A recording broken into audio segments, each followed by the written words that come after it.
Hey everybody, welcome to We've Got Ward, a Doof Media podcast series where we expertly dissect and discuss Ward, Wildbow's return to the world of parahumans. My name is Matt Freeman, and sometimes I just like to get eaten by a ribbon lady so I don't have to exist anymore. And my name is Scott Daly, and I like bird-shaped things. This is the weekly podcast where Matt and I eagerly dive into Wildbow's world of shockingly reasonable police officers, grossly literal DNA transfers, and alien-based death powers as we analyze and interpret this ongoing web serial. This week, we're covering the next two chapters of Arc 10 Polarize, chapters 10.5 and 10.6. Breakthrough deals with the cops as they struggle to find out what's going on with the Undersiders, and the trail leads them to Fault Line's crew, who are sheltering the wounded and super jerky Tattletale. Tattle promises to dish info on the area villains and gives Rain the secret to absorbing his cluster's power. It's gross. Then Sveta nears her inevitable breakdown after being disrespected by some fellow Case 53s. Matt, what did you think about these two chapters? These are great. There's some fun stuff in here. We got some Undersiders. We got a big dose of Tattletale. We got some Palanquin, aka Fault Line's crew, mercenary time, and of course, as usual, move the character arcs forward for a lot of our characters. I think we'll actually be able to touch on multiple members of Breakthrough today and where they are in their kind of development, or where we think they are anyway. And it's going to be exciting discussion. Yeah, I completely agree. One thing that I've really enjoyed in this arc so far is this definitely is the Sveta arc, or at least it's part of what is going to be. It might extend beyond this arc. I don't want to assume that, but we're focusing on her a lot, but we're not just focusing on her. And I think that's what's one cool thing the story does is when we zoom in on some characters, it doesn't mean we forget about the rest of the characters. It doesn't mean we leave them behind. It doesn't mean they're not growing and changing as well. It's just we're focusing on one, and I love that these two chapters kind of continue that forward. That yes, a lot of time is spent here on Sveta, but we've also got stuff going on with Rain. We've got stuff going on kind of in the background with Tristan and Byron, and stuff going on in the background with Kenzie, and of course Victoria is at the center of all of this as the protagonist. But I just love that these zoom ins don't mean that the other characters are just static or gone. It makes me happy. We don't just get to talk about Sveta today. Yeah, in fact, I think you have a lot of very interesting thoughts today about Tattletale, and I think there's a good case to be made that there's a background Tattletale arc, in this story. It's she's not static, right? She's undergoing her own kind of character change over time, over the handful of times we've seen her throughout the story so far. Yeah, absolutely. There's definitely a lot to say about her, and I don't think she's doing too great. Nope. All right, let's get into some announcements, Scott. All right, we got quite a few of them today, so let's go through these pretty quick. So first, voting for the Halloween contest is over, the Halloween costume contest, and we have winners. The winner of the contest is Panacea by Ellen S. So congratulations. Congratulations, Ellen. That was a great, all the costumes were wonderful. We're so glad we got, I think 11 entries, something like that. You guys knocked it out of the park, all of you, every single one of you. But yeah, Ellen's Panacea was just fantastic, and I'm glad that everyone in our Discord and our Patreon agreed with that and voted for that. And the runner-up is Regent by Honesty Zond, which was another great one. It was a great Regent. Yeah, it really was. Those were extremely detailed. Everyone's was great. I was really impressed. I was also kind of like, I don't know. It was interesting that what costumes people chose to dress up as and which ones they didn't. Like, there were no skitters. I thought that was interesting. Yeah, that might be a little harder, but yeah, it's true.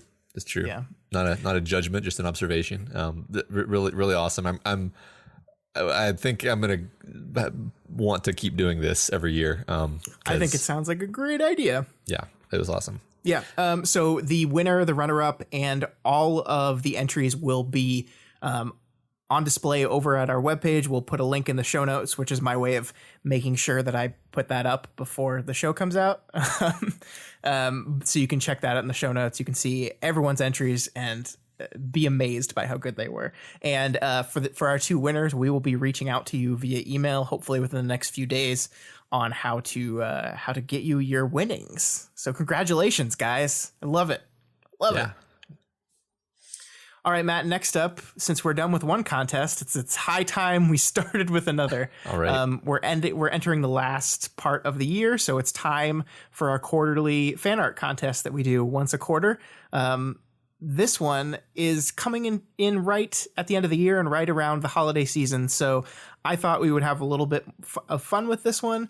And we're calling this one Fan Art Contest number 5. We're calling this one Happy Holidays from Earth Gimmel. So the idea is create an image. Basically, the idea is to create a Christmas card or a holiday card, depending on if you celebrate that holiday. And that be your submission. And you don't have to like actually create a card. Like it doesn't have to have an inside. It can if you want. If you want to create a full-fledged card with the front and an inside and a back and all that, go for it. But if you just want to do like an image that's on the front of the card, that's fine too. Just something holiday themed from any of the characters, anyone you want, any characters, just make it holidays themed. That's all. I think this is fun. I hope everyone thinks this is fun, because I came up with this idea and I was like, I love this. I want to see worm holiday cards. So yeah, I mean, these are some real creative folks that we got here. So I'm sure that they'll have some amazing entries. Yep. So we are going to put the official rules and everything up for that contest on the website. That will be in the show notes as well. We're going to make these due by, I originally said the 14th. I'm going to go ahead and say we're going to make them due by the 17th, Monday, December 17th at midnight. That gives us a week to have the poll running. And therefore we can announce the winner right before Christmas. On Christmas Eve, we can announce the winners of the contest and share all the holiday cards right around Christmas time. So I think that'll be great. So Monday, December 17th at midnight Central Time. Well, let's say midnight Pacific Time. Okay. Midnight Pacific Time on December 17th is when that contest is due. You will be able to find all the details on how to enter and the rules and the winnings and all that stuff over at our website, doofmedia.com, and in the show notes where there'll be a link to that. So get creating, guys. I love these contests so much. I love that we get to do them. Thanks to our generous patrons who donate money to us each month. That allows us to fund and host these contests. It's really great. Yeah, and it's always just so inspiring to see all the things people create. Yeah, absolutely. All right, so final announcement. I'm just going to go ahead and commit to having the next Weaver Dice episode out by the end of the month, which isn't even a very stringent requirement. It's just I could give all kinds of excuses here about why it's not done yet, but no one wants to hear that.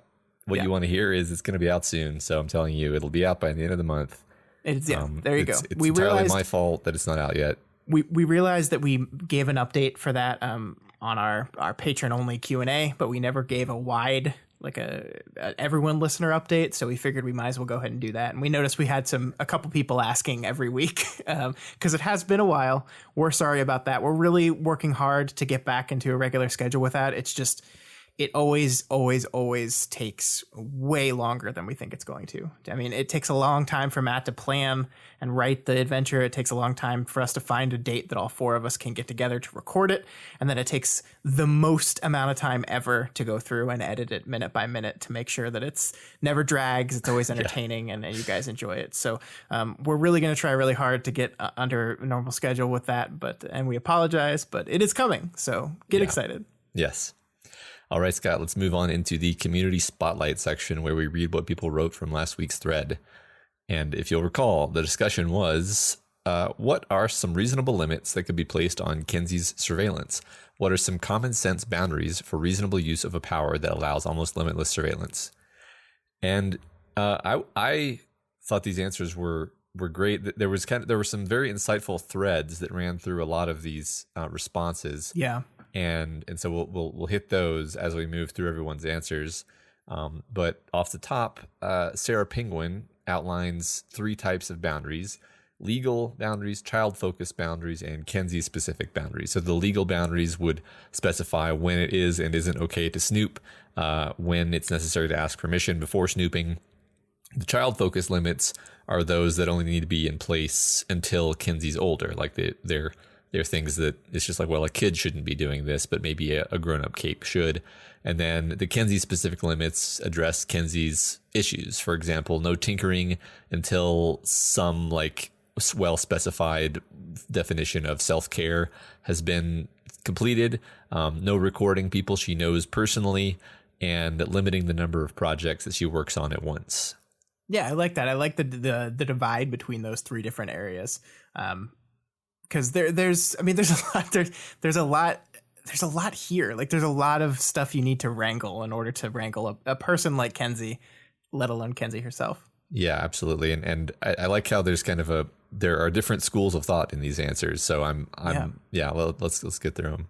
Yeah, for example, next up is Roundest Frog, who suggests that the litmus test for what Kenzie tech should be allowed should be asking whether the general public would be upset if they found out about it.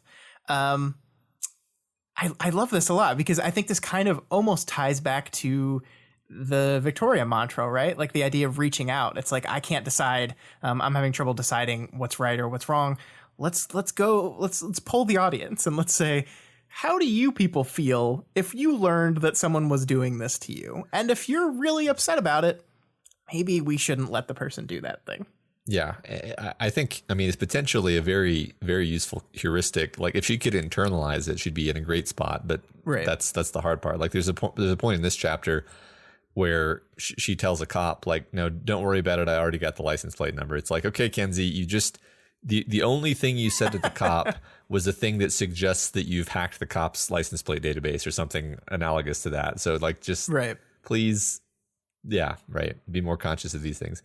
Stelhex advocates that the requirement be either legal permission or immediate probable cause. So in other words, something like what actual police have to do, you have to either get like an actual legal warrant, or you have to have immediate, violence related reason to immediately do it. You can't do this like constant passive surveillance of everything.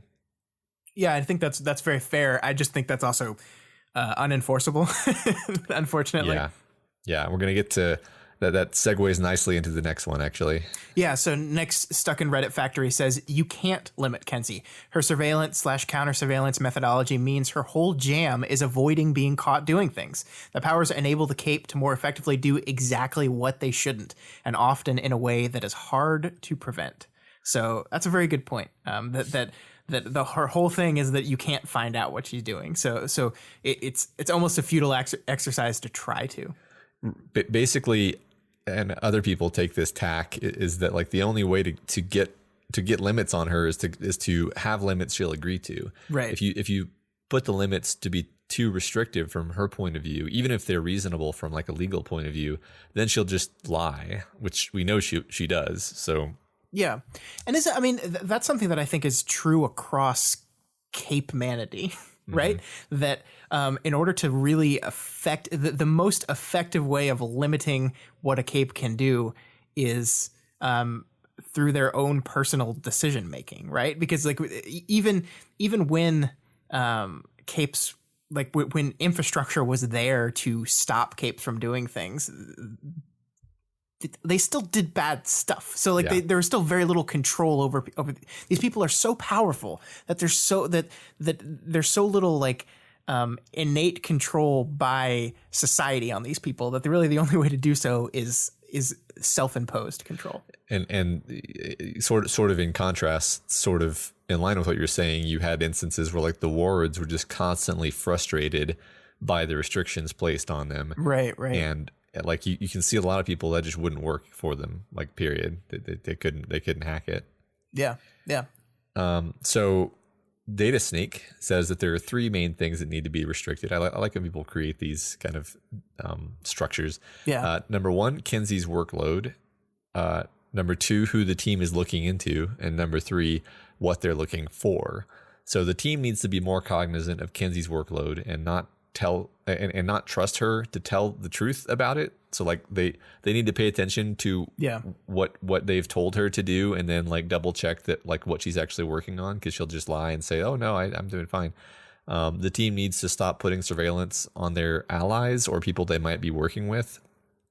And finally, the team needs to be more careful of crossing lines, like perhaps accidentally uncovering a secret identity. So I thought that was interesting. Yeah, that last one is something that I kind of thought was going to happen, and it hasn't yet. Maybe we're saving it, but I kind of figured like that would happen and our team would get in trouble because of that. You know, it just seems like something that could very, very easily happen through no specific fault of Kenzie, but just her general passive surveillance, that she's accidentally unmasked someone she didn't mean to, and the fallout from that. Yeah, it's interesting. I feel like when they were trying to figure out who was going, like they were tracking down the bombers, although they didn't know that at the time. Right. And like they were basically trying to identify someone, you know, by their face. So basically they were actively trying to figure out someone's secret identity, which is pretty edgy for heroes. Yeah.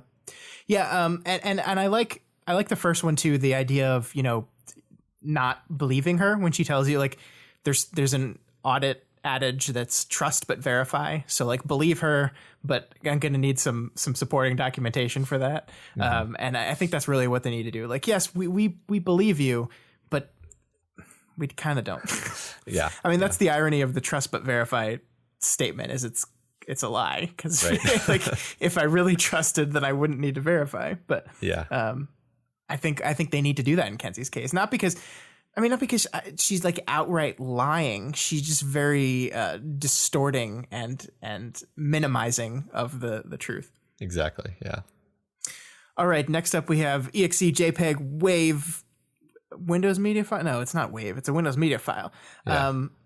Who says no spying on people in their homes, no sexual stuff, and avoid involving Kenzie in situations that might remind her of her past traumas.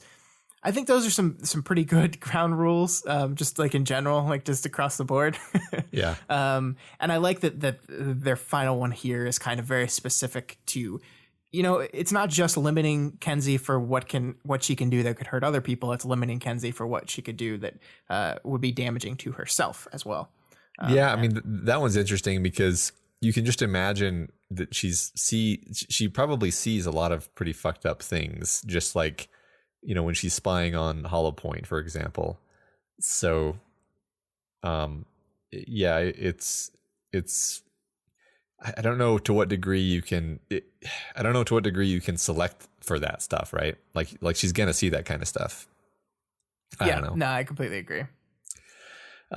Ruben 307 suggests, along the same lines as Stuck in Reddit Factory, you can't limit her because the alien attached to her brain will not permit the power to simply not be used. So instead, let her do all the spying she wants, but instead place rules on how she's allowed to use the information she gathers. And they make an interesting comparison to the clairvoyant, who sort of can't be stopped from seeing everything. So if you were going to put limits on, for example, the clairvoyant, it would literally have to be on like, well, what are you allowed to do with this information? Yeah, that's a really good point. I don't know if I, would just say like give up, which is kind of what this is suggesting. Like, I think there's some middle ground between using her power completely cavalierly and not using it at all. But yeah, it's certainly a good point that like if you put a box around Kenzie, she's going to find a way out of it. Yeah, that's true. So, I mean, you I guess the idea here would be that you create the rules that can be enforced. Yeah. You focus on the enforceable instead of the unenforceable. Yeah, I guess. Yeah, that makes sense. All right. Then we have Tsarwat, who says, along very similar lines to Sarah Penguin's ideas, they suggest that there should be Kenzie-specific limits, like forbidding surveillance of team members and having to run any major projects by the team leaders before starting on them. Although I can't help but think it's not so easy to tell a shard no, which is very true. Common sense limits would include keeping a record of what surveillance ops breakthrough is running, as well as who authorized it. Then a list of legal restrictions that seem to be the kind of thing that would help ensure that data gathered by Kenzie's tech could be used in court.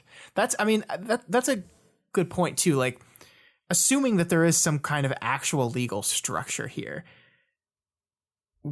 you like surveillance, like there's rules in our society around what surveillance items can be used to as evidence of guilt in court. So if we're using Kenzie's surveillance or any kind of surveillance tinker in a way that is going to help convict or convince people of guilt, then it should follow the same kind of rules and laws. Like I forget who said it earlier, but there should be, rules around when you're allowed to do that and control over that and permission you need to get before doing so. Yeah, I'm reminded of the fact that she was raring to submit falsified video evidence to Ashley's trial, which is just a terrible, terrible thing for someone in her position to do. Because like if you're caught as someone with Kenzie's power, if you're caught doing that, then you're basically like screwed for life in terms of being a cape, because the legal system will now never trust your evidence again. Like anytime your team wants to do something based on a Kenzie recording, they're going to be like, well, how do we know that really happened and that you just didn't want to go get them, so you falsified it, Right. So the fact that she's willing to do that, like, it's not like people can't like fake video nowadays. It's just that they know if they got caught doing it, they would literally go to prison. Right. So yeah, real bad line to cross there, Kenzie. For sure. Yeah.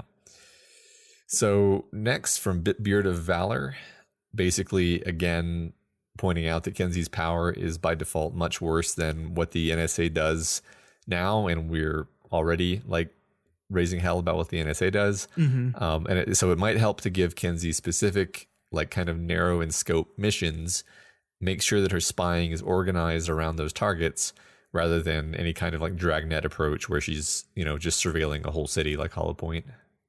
Yeah, there's a theme that's emerging from these things, Matt, and that theme is making Kenzie the linchpin of your entire team organization idea is not a good way to limit her surveillance.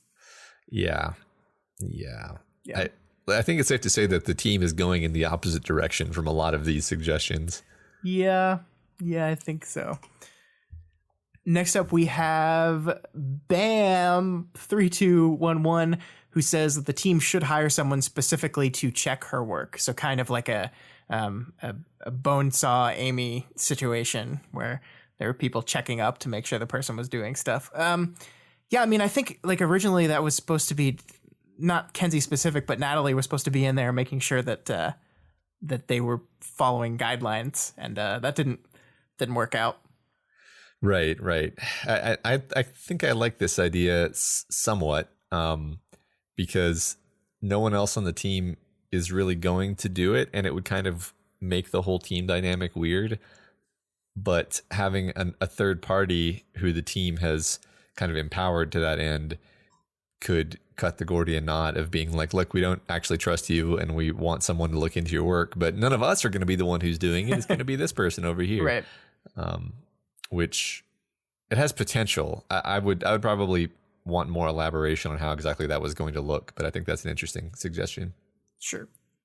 Finally, Muns for College suggests that the solution to Kenzie's problems is have a functioning legal system with privacy protections built into it so that Breakthrough doesn't have to make up its own rules.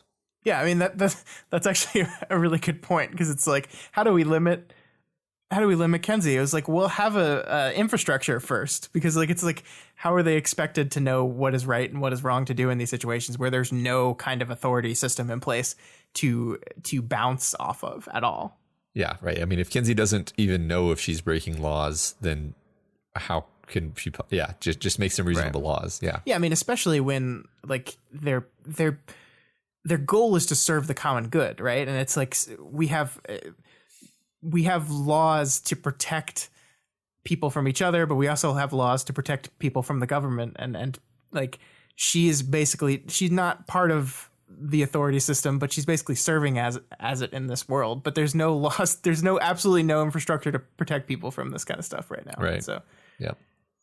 All right. That's our discussion section. Let's move on into the chapters. All right. We begin chapter 10.5, and the Fuzz shows up at Breakthrough's truck stop investigation. Swansong is the one who notices, but Kinsey is the one who seems the most agitated by it. And she says, I've had serious talks with police officers 9 times, and it went bad 7 of those times. Lookout said, her eyes fixed on the cop car. Yeah, it's probably because she just casually mentions that she's already got the license plate number. Right? Uh-huh. Yeah. No, but I mean, there's something really tragic about that, isn't there, though? I mean, Kenzie's this girl who suffered from parental neglect and abuse. Police, law enforcement, and these people should have been a place of refuge for Kenzie. Like they should have been the people she could go to and make her feel safe and get her away from her problems. But that's just not the world that she lives in, and that's just not what happened. I think this is more evidence of the system as a whole failing Kenzie, back before she triggered, and then especially afterwards. Mm-hmm.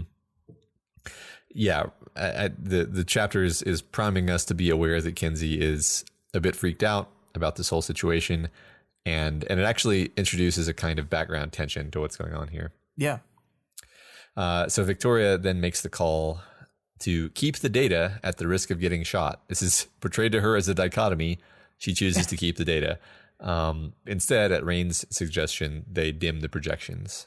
Yeah, so this is one of those things that almost seems like just a humor beat, right? Like that's just like, it's funny, data or getting shot. I chose data. Uh-huh. But like when you think about it, this is pretty fucked up. Like we just established that Kenzie is like terrified, right? The cops are here. She's had really bad experiences with cops. She's very nervous about this whole thing. Tensions are already high, and let's choose the thing that increases the tension. Yeah. Let's keep the weird cape shit all over the place, right? While we're trying to talk them down and convince them that everything's fine. Yeah, and as you noted here, it's Rain that comes up with the compromise. Like Victoria builds this dichotomy that it's one or the other, and those are the only 2 options we have. And then Rain's like, well, can't we just do this one thing that's like a compromise between those 2 things? It's like, oh yeah, let's do that. Yeah. And so I think this is kind of getting us into Victoria's mindset, because we talked about this a little last week about how like borderline obsessive Victoria is when it comes to Tattletale. And I think that's kind of what we're seeing here. Like, what is our team, like if we step back from this, what are they doing here right now? Like, they are investigating Tattletale. Tattletale fled Brockton Bay, or New Brockton, and has come to their area, and they want to know why.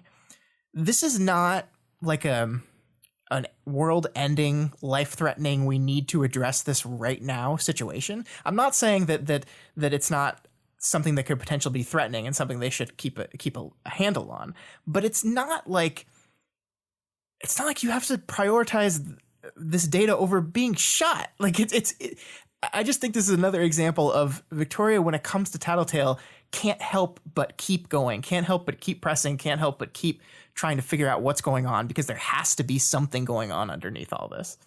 Yeah, right. I can imagine some other team member being like, Vicky, why are we doing this right now? Like, right. I understand that this is not unimportant, but why are we doing this and not something else? Right. Like, I mean, they've just stood up their whole big organization, right? Like they've just created this hero team infrastructure. It's had a couple of successes, and then they dove headfirst into this thing, which yeah, like you said, don't want to make it sound like this is not an important thing, but why is it the most important thing? Why is it more important than anything else? Why is this data more important than your teammate and her uncomfortableness with the situation? Yeah. Well, we'll see how things evolve. Yeah. So Capricorn and Victoria go to talk to the cops, and we meet 2 of the officers, the elder Little John and the younger Troy. The younger one recognizes them from TV, and the older one clearly has a bad impression of capes, but Capricorn uses his social skills to convince the guy to give them a chance. Possibly. We're not actually sure if Capricorn succeeds on his role there. I think he does. And I love this scene, and we have a lot to say about how this scene plays out. But just starting here at the beginning, I love the tension in which the scene plays out from the beginning. We have no idea who these cops are or how this is going to go. We immediately get this establishing beat of Kenzie worried. We immediately get this beat of Victoria choosing the data over getting shot. Therefore, you're primed that this is going to be an antagonistic conversation, that conflict is going to escalate, that there's going to be a fight here, possibly a verbal one, not a physical one, of course. And then there's imagery spread throughout the conversation that's meant to put us and Victoria on guard. Like they recognize her from the TV show. They recognize her from the prison. There's this really great bit here where Victoria says, we continue to approach until one older officer who had his gun drawn raised it a fraction. Not quite pointing at us, but if we approached another few steps, then it might well be. So we've already talked about the significance of guns in this universe before. That guns are this very different kind of thing. Much less like cape gaming and much more just like death, like just representative of just total destruction. Yeah, casual death. Yeah. Right. And so this gun almost being raised, like about to being raised, shows like this situation is a beat away from turning really serious and really deadly. Yeah, I thought that was an interesting moment too, because sometimes it's hard to put yourself in the position of a superhero who can do all these things and is dealing with all these powers. It's not that hard to imagine like coming face to face with a police officer in a situation where they're not too sure about you, and maybe they kind of raise their gun toward you. That automatic and like that kind of shows you like, oh, Victoria's not as frightened as maybe she should be, perhaps. Like, I mean, she can be invulnerable on a moment's notice, but yeah, still though. Yeah. I mean, like if you're trying to win minds and convince people of your way of thinking, like maybe you should be a little more cautious here. And like, here's the thing. Everything kind of works out here. Like, and it was very surprising. Like we've established that this could go south very quickly. And then the team's kind of able to get through to them and keep the situation relatively calm, like, and possibly even persuade change Little John. And I love that. Like, and I want us to really dive into how they do this, because I think what we see in this moment with Little John is a potential avenue out of this parahuman-human conflict. Because here we have this guy, he doesn't hate capes. He doesn't really like them either, though. He's just kind of indifferent to them. He calls them these far off things that he never really considered, that he never really thought about until the events of the end of the world forced him to. So basically, I think he serves as this pretty good stand-in for like the undecideds in this conflict. Like they're in the middle. They haven't really picked a side yet. And so to appeal to him, they appeal to him as a human being. They appeal to him as a law enforcement officer. They appeal to his sense of powerlessness in a world that overpowers him. They appeal to his fear and discomfort of things that he doesn't understand. And it works. Yeah. Yeah, it reminds me a lot of the conversation that Victoria had with the cop at the community center way at the beginning of the story, where he was just kind of uncomfortable because he didn't want to talk to Crystal Clear. He didn't want to talk to, I don't even know if that team had a name, but he didn't want to talk to Crystal Clear because he looked weird. Right. Like that was it. He's like, I don't like, it makes me uncomfortable. I'd rather talk to you because you look normal. And that's kind of a very understandable disconnect between humanity and parahumanity. Yeah. And here we have another law enforcement representative who's just like cape shit, you know. Like right. They're not like they don't hate it, like you said, but they just don't want to have to deal with it almost. Yeah. And while I do think they're using, Tristan's very particular skill of influencing people to its most advantageous here, I don't think that means they're like putting on an affect. Like I don't think they're being inherently dishonest to persuade this person. They're just appealing to him on his own level. They don't belittle him. They don't tell her that he just wouldn't understand cape things, which is something we've heard our characters say before, that he's not capable of understanding. These are things they could have done. And importantly, he starts off this conversation being kind of a dick, right? Like he's dismissive and rude and like, and this the cape stuff, and his partner is even more dickish than he is. They could have been dicks right back. Like they could have been, and you could argue they would be justified in this, but they don't. And I love that about it. Like there's little beats throughout this conversation where Victoria thinks to herself, it's a little more complicated than that. Like she's kind of making her comebacks, but they're all internal to her. She's not sharing them, which is smart. Yeah. But I mean, it's just like this could have gone such a different way.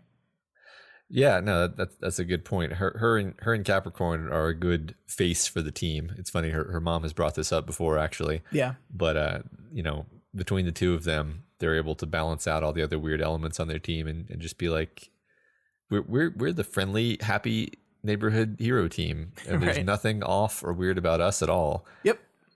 So basically, two people who are really good at pretending everything is fine in this scene get to pretend everything is fine. And it works. Yeah.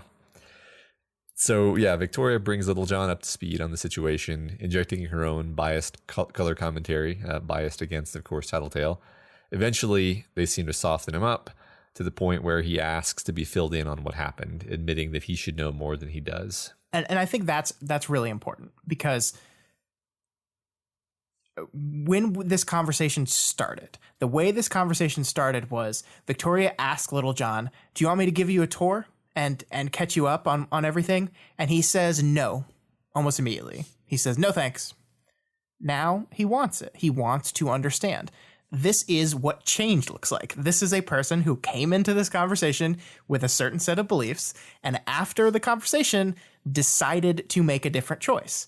And that's important when we're talking about this conflict between these two sides. You're probably not going to be able to sit down with a person like Gary and convince him that no, actually parahumans are just like people, in that there are good ones of us and there are bad ones of us, and we need to find a way to work together to stop the bad ones and work with the good ones. You're probably not going to convince a guy like that. You're probably not going to change a guy like that. But people like Little John, people that are just kind of confused and scared and not sure what to do and don't understand, these are people you can win over. And this is how you do it. Yeah. I like that. Just kind of spreading the idea person to person. Yeah. So Victoria then guides him through the images in order, first showing the Palanquin gang meeting the Undersiders and then being ambushed by the Clusterfucks, which is the name that the Reddit has decided on. Was that? I know someone in our Discord said that. I can't remember. Yeah, but I don't know where it came from originally, because now I've seen it in several places. It's a good name. Perfect. It's a good name. So we have March. She sat in the open window of the car, leaning over the hood with a rifle in her hands. The frozen scene had captured the muzzle flash. Even from a distance, there was something in March's eye. She wore her mask, so it covered half of her face, her left eye peering through the right eye hole of the mask. Something real badass about that image. Yeah, she just kind of moves it to the side and clips Tattle's tail. Yeah, but no, I mean, like, I like the way you phrase that she's like, oh, this, I don't need the parahuman thing. I'm going to set that aside for a second. I'm going to set aside the cape game. I'm going to literally move my mask aside, which is a symbol of the game, right? It's a symbol of like the rules, and use this rifle, which is another thing that's borderline against the rules, or but I mean, and I just love that the element of the gun and the element of like skewing the mask are in the same image. Yeah, I mean, you're absolutely right that it's almost very specifically saying this is an act I am making not as a cape. This is an act I am making as a person. I've moved my mask out of the side. This is not parahuman combat. Yeah. So paging forward through the videos, or the images rather, Tattletale is shot in the back of both thighs. And I mean, clearly this is like the objective, right? March was aiming to surgically cripple her, not kill her. Right. Especially as we learn more about March's ability to have really great timing. She doesn't seem like someone who misses that often, right? Yeah. She's basically Colin Farrell in that one Ben Affleck movie. I think it was called like kitchen devil or something like that. I'm sure I'm supposed to get this reference, but It's Daredevil, Matt. It's going right over my. Yeah. See, I thought you were talking about The Accountant. Starring the Number Man. Yeah, that's that. Sure. But okay, moving on from this nightmare. You ruined my jokes with your ignorance. Yeah, I know. I mean, that's normal. So the younger trooper now takes the opportunity to criticize Gregor's appearance harshly, as Gregor is in the midst of saving a bunch of children. The smooth guy. Yeah. Sveta then gets really upset in what I'm going to call a very Sveta way, where she doesn't seem obviously angry at first, but then she gets more and more heated until it shows through that she's really pissed off. Almost as if she has years of practice tamping down her emotions so that she doesn't kill everybody. Yeah. It is a very Sveta way of, you're absolutely right. And then it kind of ends when she's just like, this better stop now or I'm going to get really pissed off. Yeah. That's a very Sveta thing to do. Yeah. And like we said at the beginning, we're doing a lot of reinforcing Sveta's suffering here. I think this ends up paying off fantastically in the next chapter, but it's something we've been doing from the first words of the first line of this arc.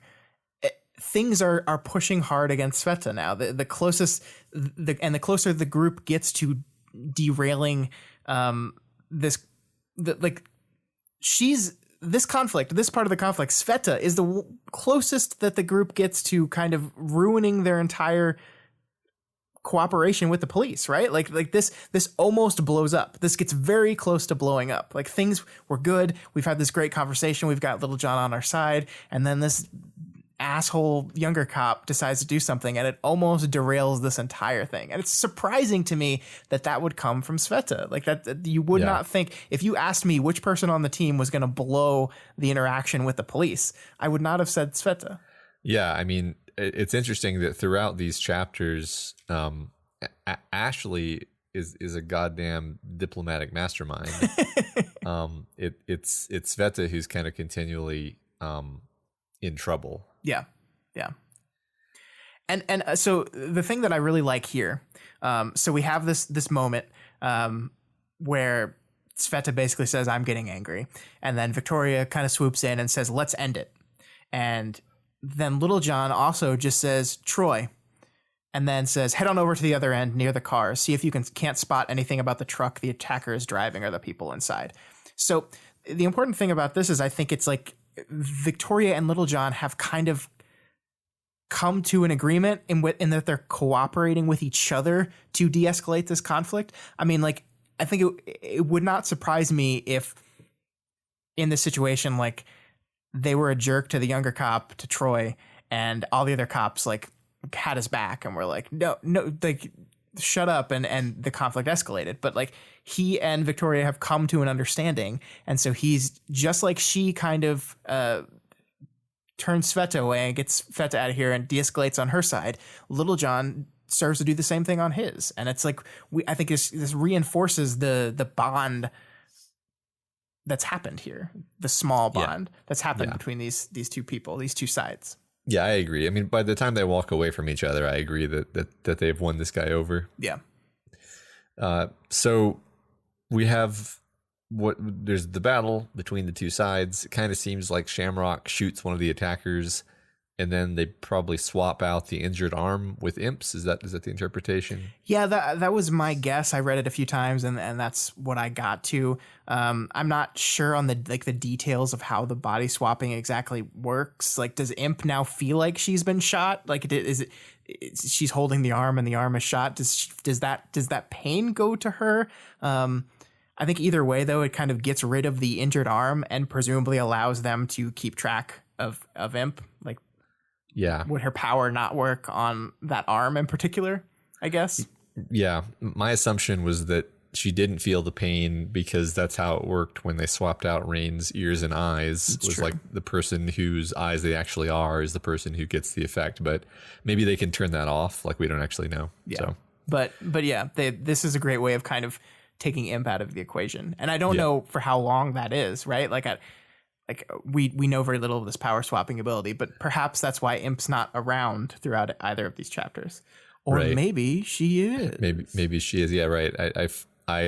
I meant to go back through the whole thing and kind of pay attention to where and when we see any hints of imp, but I did, and I didn't. Nothing jumped out at me. Okay, all right. So the team now heads to go meet Palanquin, and I really like.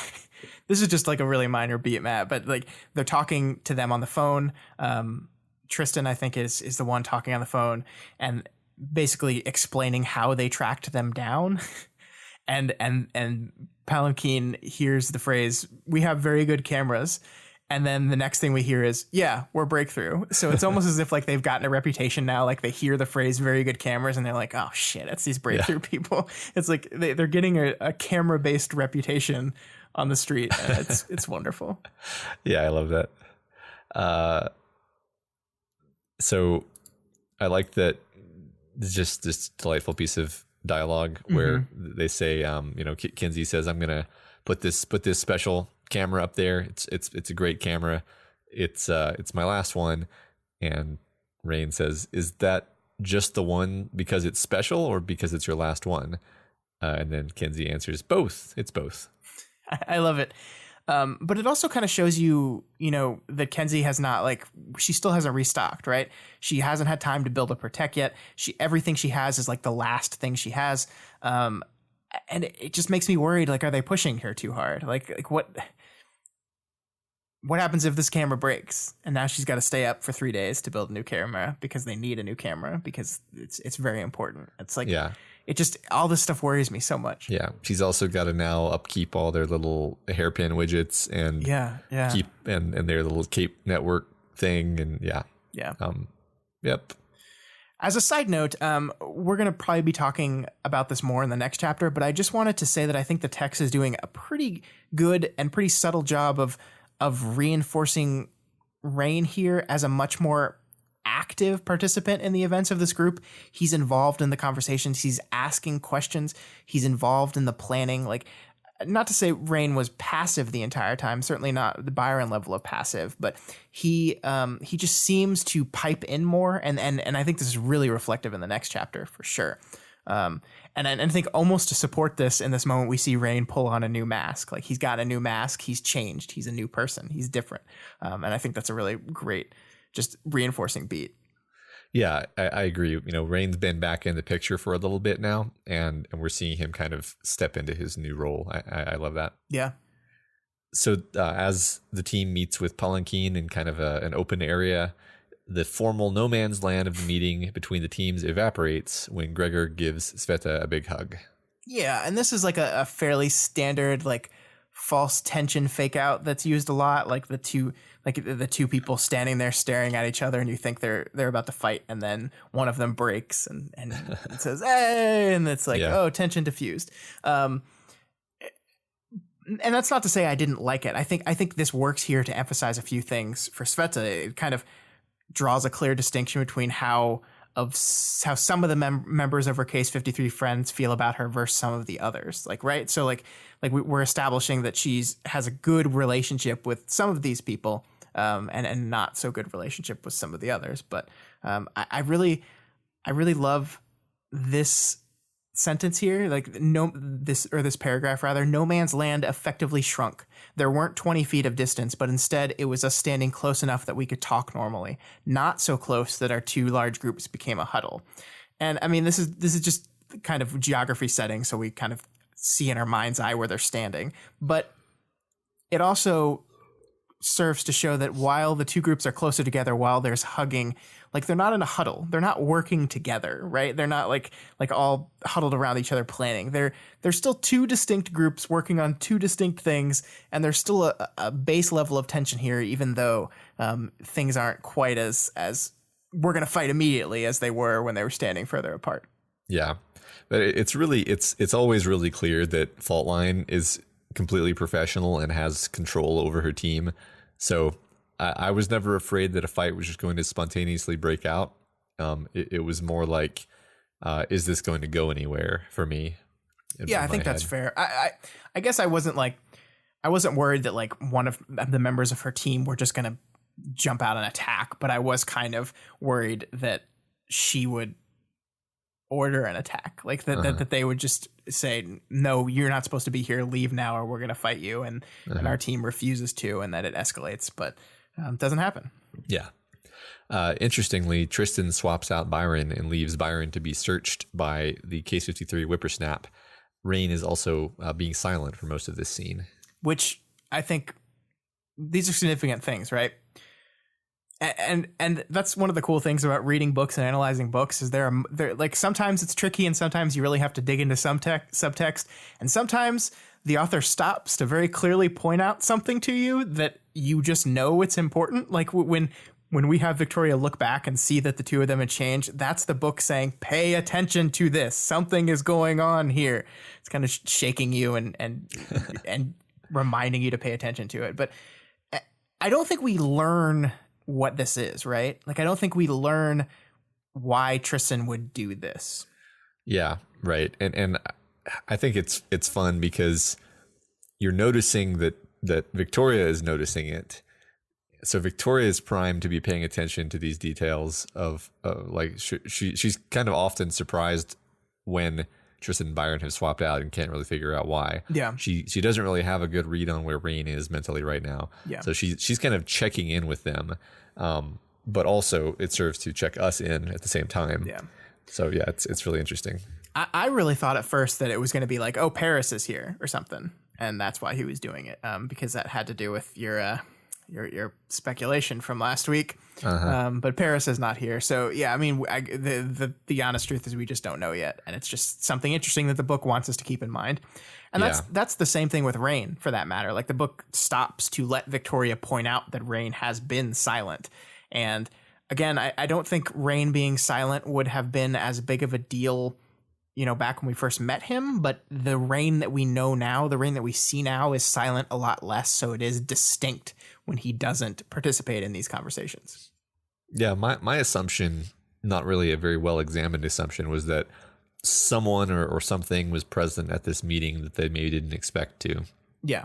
I mean, I think that is true for Tristan. I mean, I think Rain's silence is just, to me, showing that he's like extremely concerned about this is all, when you're dealing with March, this is all circling around him and his cluster again. And it's something that is very anxiety inducing for him. So yeah. Another thing to point out at this point is that there are consistently like background and side conversations happening amongst Breakthrough that Victoria's only like 1/4 paying attention to, where she'll be like, I heard my name said. That is true.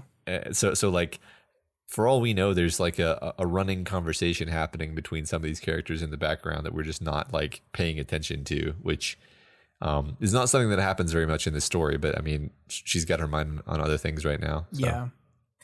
I mean, I wonder if that's how that's going to pay off, or if it's going to pay off in any kind of interesting way. I mean, I wonder if we're talking about leadership in a way. Like, this team has no like formal leader, right? Like it's kind of hopped around, and she's kind of taking control at this point. But there's still a lot of like private communications and conversations going on that she's not party to. And I wonder, I don't know. I'm just speculating at this point, but yeah, something to pay attention to for sure. Yeah.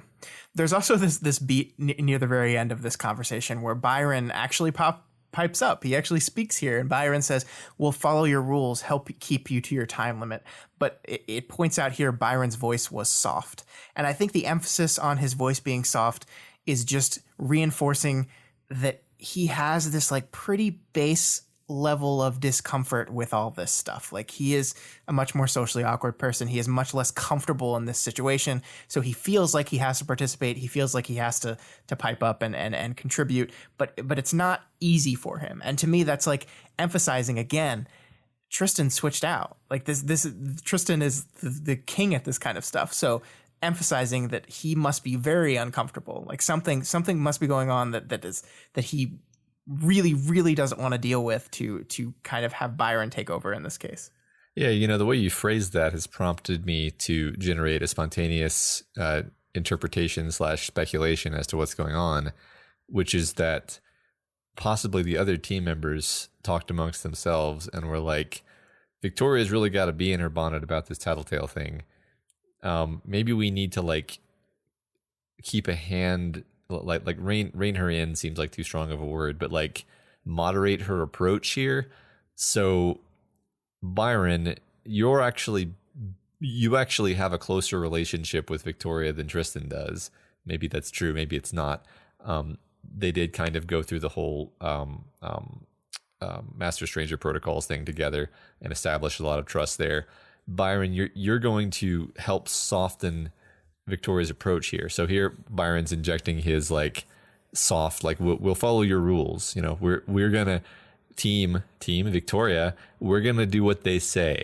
Okay. I like that because I think that reflects some of Breakthrough's kind of not attacks on Victoria, but like confrontation of Victoria. Like both Byron and Rain kind of confront Victoria about her interpretations of what Tattletale's doing and who Tattletale is.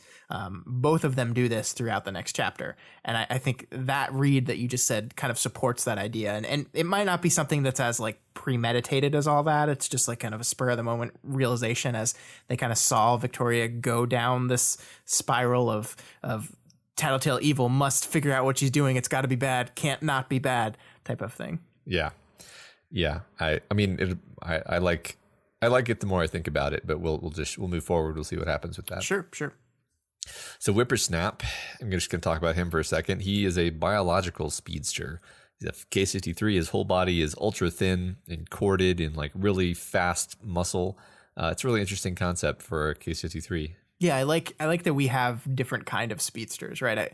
That was something we thought was really cool back in Worm, and we've kind of continued that here. Like, go fast is kind of broad. So of course there's going to be multiple ways where go fast can be generated. And here's a different one. Yeah. It's very, very often a highly broken power in other fiction, which is why Wildbow thinks of very clever ways to make it less broken. Yeah. Flash, you're broken. Yeah. Why? Every time the Flash says the phrase, I let them get away, I just want to die. No, you didn't. There's no way you would. I mean, he has to let them get away. Otherwise, he would catch them because he's the Flash. True. I think in this scene, though, we see Whippersnap's first interaction with Sveta, and he's not quite so warm to her as Gregor and Shamrock were, right? He calls Sveta a traitor. He says she betrayed their team, which is kind of ironic because I think Sveta would say the same thing about him. This is the start of the really important Sveta behavior, I think, throughout this stuff. This is the start of it. She wants to reconcile. She approaches this guy's being a jerk to her. He calls her a traitor, and she wants to put the bad stuff behind us. She says she wants to reconcile. She wants these people to like her, and that is a beat that's established here and pays off beautifully at the end of the next chapter. That like she feels a common bond with these Case 53 people, and she wants to be part of them. She wants to be part of that group, and it hurts her a lot that part of them are rejecting her. Yeah, I mean, I'm feeling a lot of Glowworm callbacks because her whole deal in Glowworm was that she was getting an online harassment from all these guys, and ultimately was just like, at first she wanted to change her handle so that they couldn't keep harassing her, and then eventually she was just like, never mind, I'm just not going to use the internet anymore. Which, if you draw the metaphorical implications of that, it's quite grim. Yeah, and I mean, I think we might be getting ahead of ourselves a little bit here, but it's when I read Glowworm, I assumed that the harassment was like that her frustration with the harassment was the type of frustration that I think anyone would have with just when they're being harassed. It's like, it's bothering me. It doesn't make me feel good. It devalues me as a person. But I don't think for her it's just that these people are being mean to her. It's that she feels excluded from the only group she feels like she can belong to. Yeah, absolutely. I mean, she's got Weld, right? But like, that's it, right? So yep. Yeah, and I guess they see him as a traitor too. So. They do. Yeah. So the teams head inside into kind of underground, I don't know if I'd call it a fortress, but a safer area to get out of the open and to discuss March and her power of operation scale planning and timing, and how she's kind of more of a thinker than, for example, Foil. Yeah, it's pretty cool stuff. Also, she's got that cool explodey sword thingy. Yeah, she's pretty dangerous. So they get to this hidden location. They check in with the thinker, who gives them some kind of danger rating. And then the woman who was hanging around that they don't recognize reveals herself to be Matryoshka, holding the Tattletale inside her, along with a few other people. Yeah, and it's just like totally normal. We just store people inside people. I think I remember in Worm, didn't this woman say that she could eventually just like absorb them, like eat them if she wanted to? Right. I mean, it's one of those interesting powers where it's got like two sides to it, where she can store opponents to keep them from fighting, or she can store friends to hide them. But if she keeps people in for too long, then she kind of digests them and incorporates their aspects into herself, I think. So kind of risky, perhaps. Right. And I think we're starting to lay the tracks of Tattletale's quiet desperation here, right? Like that she's willing to put herself in this place. The thing I love about the scene is like a bunch of other people are there now too, right? But we don't really ever get like descriptions of any of them. Like we see Tattletale, she's the fourth one down, but are there other people? Like who are those people? Yeah, I mean, I don't know. Maybe the role of them is to like keep Tattletale safer or something. Right. I feel like we might have enough information to understand Matryoshka's power somewhat well, but that was a long time ago. Sorry. Yeah. And as we get into this conversation, I just want to establish from the top how antagonistic this thing is from the first words, because the first thing Tattletale says is, "Gotta stick your nose in it, huh, Vicky?" And her response is, "Trying to stay on top of things. What did you do?" But then Byron responds, "That's a pretty aggressive way of looking at it, Vicky." Yeah. Yeah. So we're gonna spend a lot of time on Tattletale's antagonism a bit, especially in the next chapter. But I love that the tone is set here from the word go. We're defining both of these people's core issues with each other from the start. Tattletale sees Victoria as this person always sticking her nose into things and places she shouldn't. Victoria sees Tattletale as always a person doing bad things, and that is their main conflict with each other. Yep. And then we have Byron here. And I pointed this out in my live tweet, and I just love it to death. I love that Byron pattern matches Tattletale here and calls her Vicky. I don't know if I've ever seen Byron call her Vicky before, and I didn't research this, but I'm just going to go ahead and say I don't think he has. And I just love that in this moment, he Tattletale said Vicky, so I'm going to say Vicky. It kind of reinforces that he's not really on her side here. Not that he's saying Tattletale is perfect and I should be on Tattletale's side, but I love that little tiny detail so much. Yeah. I mean, I think this reinforces the Matt theory that he's trying to moderate her, but he accidentally gets on the other side from her, which is probably not the best way to go about that. I don't know. We'll see what happens. Yeah. But yeah, I mean, basically, by default, Victoria takes the lead in the conversation, but the team is immediately like, okay, calm down. Right. That's not productive. Which, I mean, I think it's interesting that Tattletale still helps them despite Victoria's approach. There's a lot going on with Tattletale. Because she's fucking desperate. We're really going to get into that. She's desperate. And she spoilers, she kind of gives them everything they could have possibly wanted. She just kind of is a bit of a pain in the ass in the process. We'll get through all that, though. Yeah, she takes the worst deal ever for herself. And we'll get there. Sorry. Yeah. So Tattletale dishes the info on March's group. She says March has been reaching out to individuals from clusters and offering them the secret of how to drain their cluster mates if they help her out. Yeah, and one of those people she's recruited is Paris.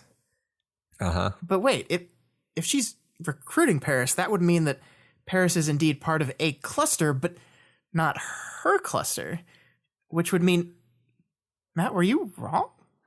Just going to go ahead and draw a line through the one Matt speculation. Write a little 0 We didn't 0% right next to it there. So for those of you that don't know, we record this podcast live now, and we have a group of our patrons always in our YouTube chat while we're recording it, and sometimes Wildbow stops by and listens too. And so we had last week's episode, we had this big moment. We were like, Matt, you did it, you were right. And Wildbow just jumps into chat in the middle of the conversation and says, "He wasn't. He wasn't." And of course, like we don't want to bog the show down with interaction to the chat, so we never really respond to anything people are saying in our chat while we're talking.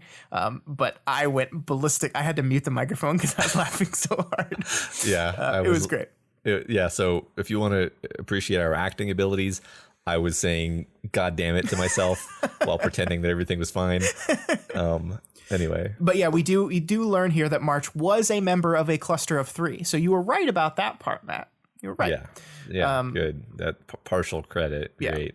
Yeah. Just not who it was. No. But she's already drained the third person of their power, right? And a pursuit, like I guess that's the sword blowy uppy part, that power that she drained, I guess. See, I actually kind of assumed that it happened between the last time we saw her and now. Oh, really? Interesting. Yeah, I assumed like, oh, she's way stronger now than because that just seems scarier to me.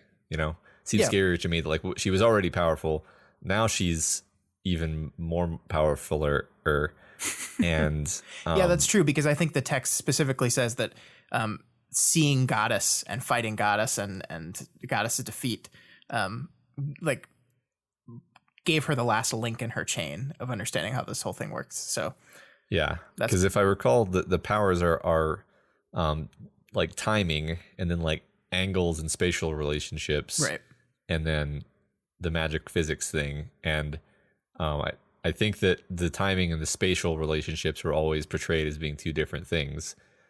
So like super aim and super timing seems, I don't know. We don't know enough yet, but I'm pretty sure that was the case.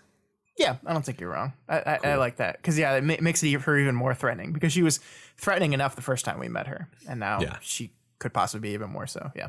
Yep. So the chapter ends with Tattletale explaining why March is after her. It's because Tattletale figured out how to do the cluster drain, and she's going to tell the enemies of March's recruits if March doesn't back off of Foil.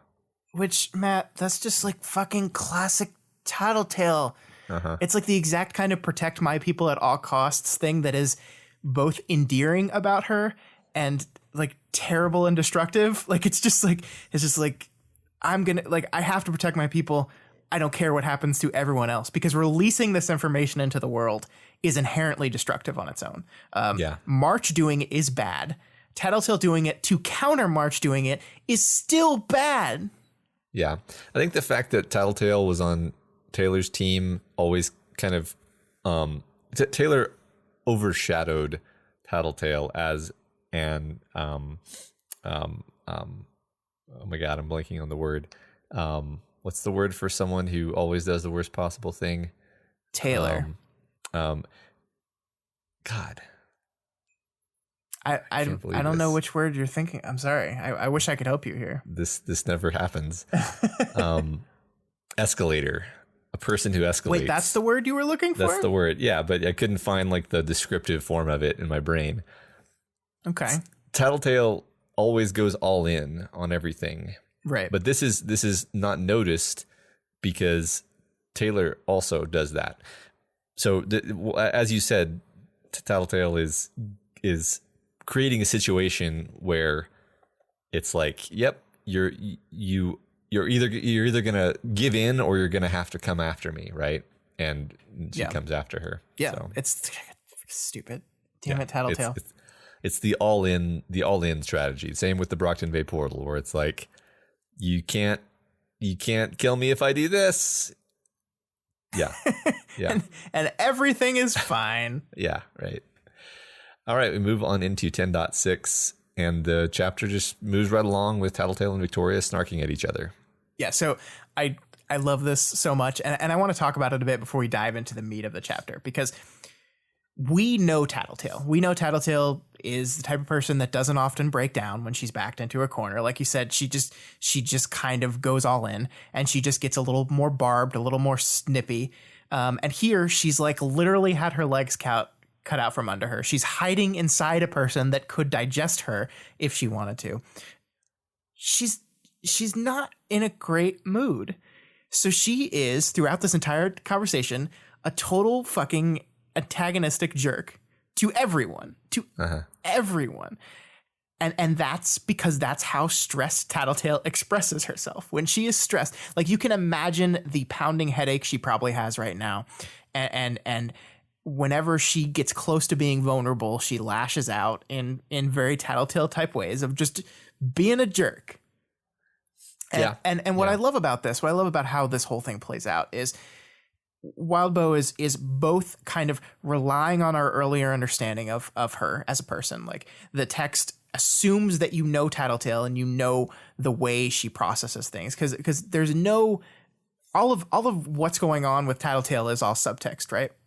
We don't come right out and say it, because she would never come right out and say it. So you're relying on what you know about Tattletale from the past, but you have this moment here, this paragraph that I think Wildbow is using to kind of key us into the fact that we should be paying attention to her behavior as not just antagonistic in the normal kind of way, but in a change of behavior in how Tattletale normally behaves, because the whole conversation starts and then she says sanity is overrated. And Victoria responds with, I knew she prioritized sanity, or she prioritized stability.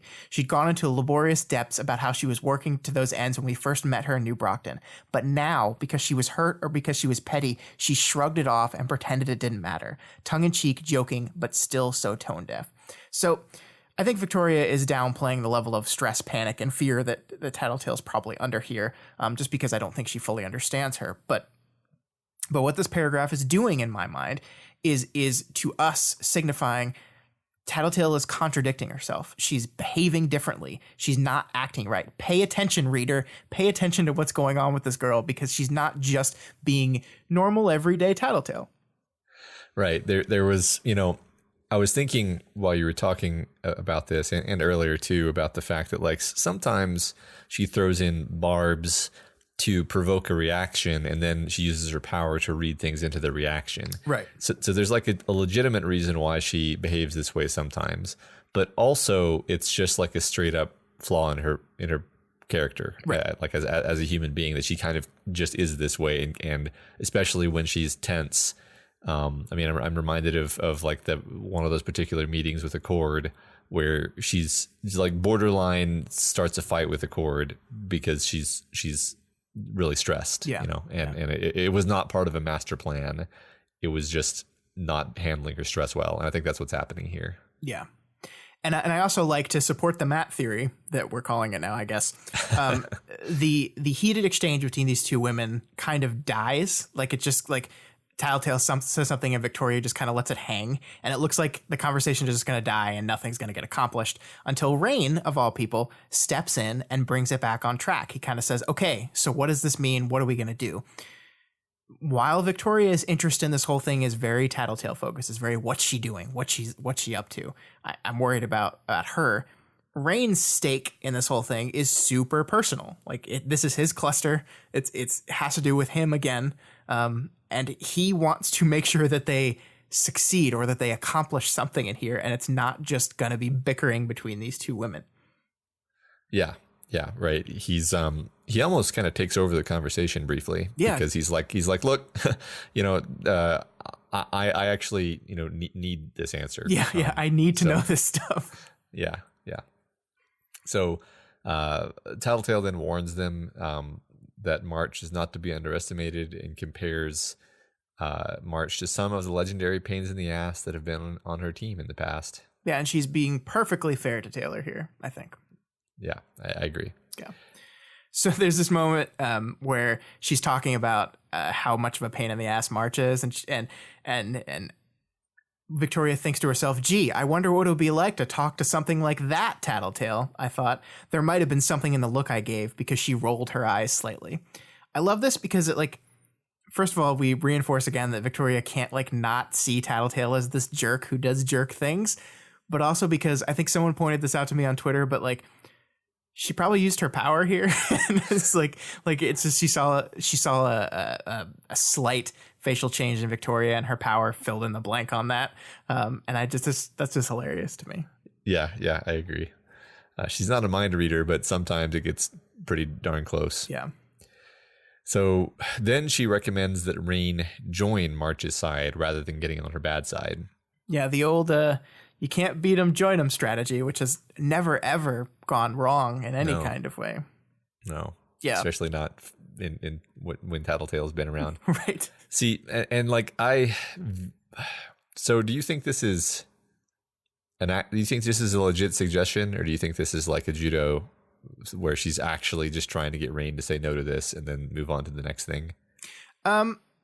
I think it probably could be. I mean, like, it's one of two things. It's demonstrative of Tattletale's extreme, like, illogical behavior, and because the text kind of points it out, like, both Kenzie and Rain, like, immediately are like, that doesn't make any sense. Like, that's that would not solve any problem. That doesn't make any sense at all. So it could just be reinforcing that, or yeah, it could be very much it's her just trying to make a play. It's kind of her reverse psychologying Rain, or just like a fish for information, right? Like you throw the line of joining March out there, and then you use your power to kind of extrapolate. Is he the type of person that's going to do that or wants to do that?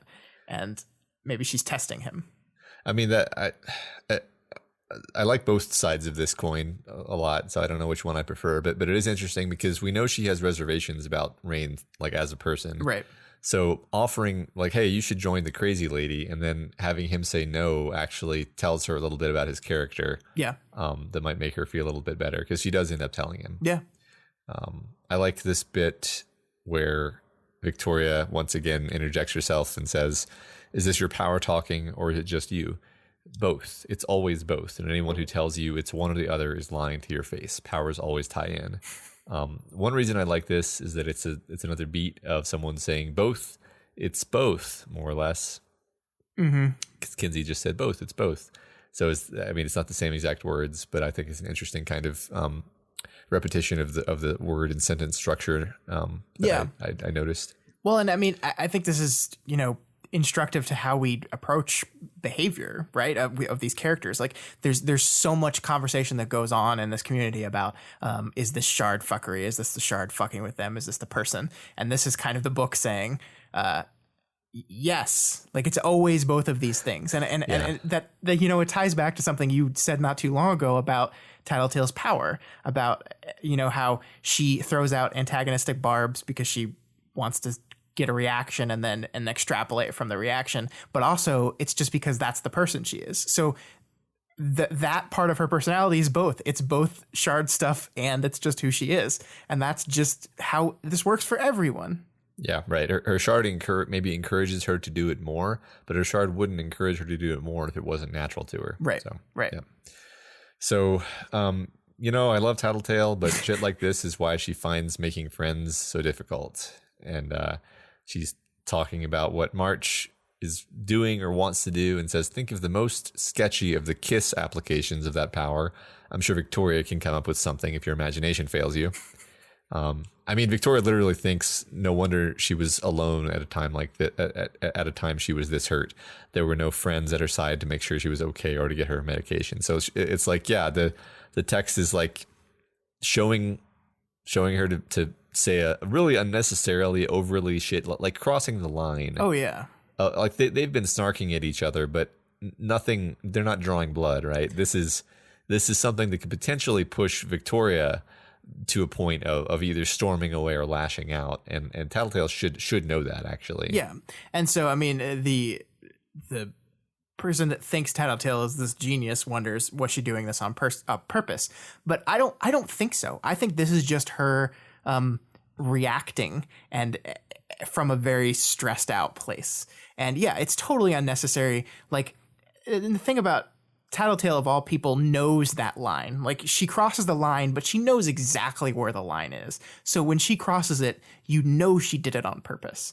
And it's just, it's awful. It's awful. And I really go back to this idea that I think she's just terrified. She's just stressed to her limit. She's like, I mean, this we haven't gotten there yet, but this whole conversation ends with her saying, "I just want to go not exist for a while." Yeah. I mean, that's the level at which she's at right here, and she displays that in very distinct ways that don't come off that way. Instead, they come off at pissing off Victoria, which she's really, really good at. Right, and I have a hard time seeing it as like part of an elaborate chess game. Yeah, it might sort of be, but also it's unnecessary. Right. And I love this Victoria's kind of reaction to this is things were just a little bit less turnaround and she could be here than they had been in the recent weeks, but nothing was fixed. And I love that sentiment a lot because it's like this idea that, okay, Amy's gone, like I just needed space from her and I'll be okay. And it's like, no, you won't. Like it'll maybe be slightly better, but it is not recovery. It is just another coping mechanism. And I just like that we've reinforced that. Yeah, I agree.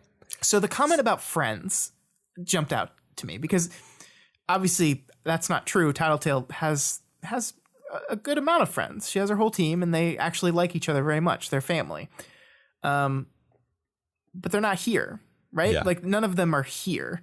And that led me down to like, well, where are they? Where did they go? Where's Imp? Is Imp actually here? No, she's probably not actually here. But where is Rachel?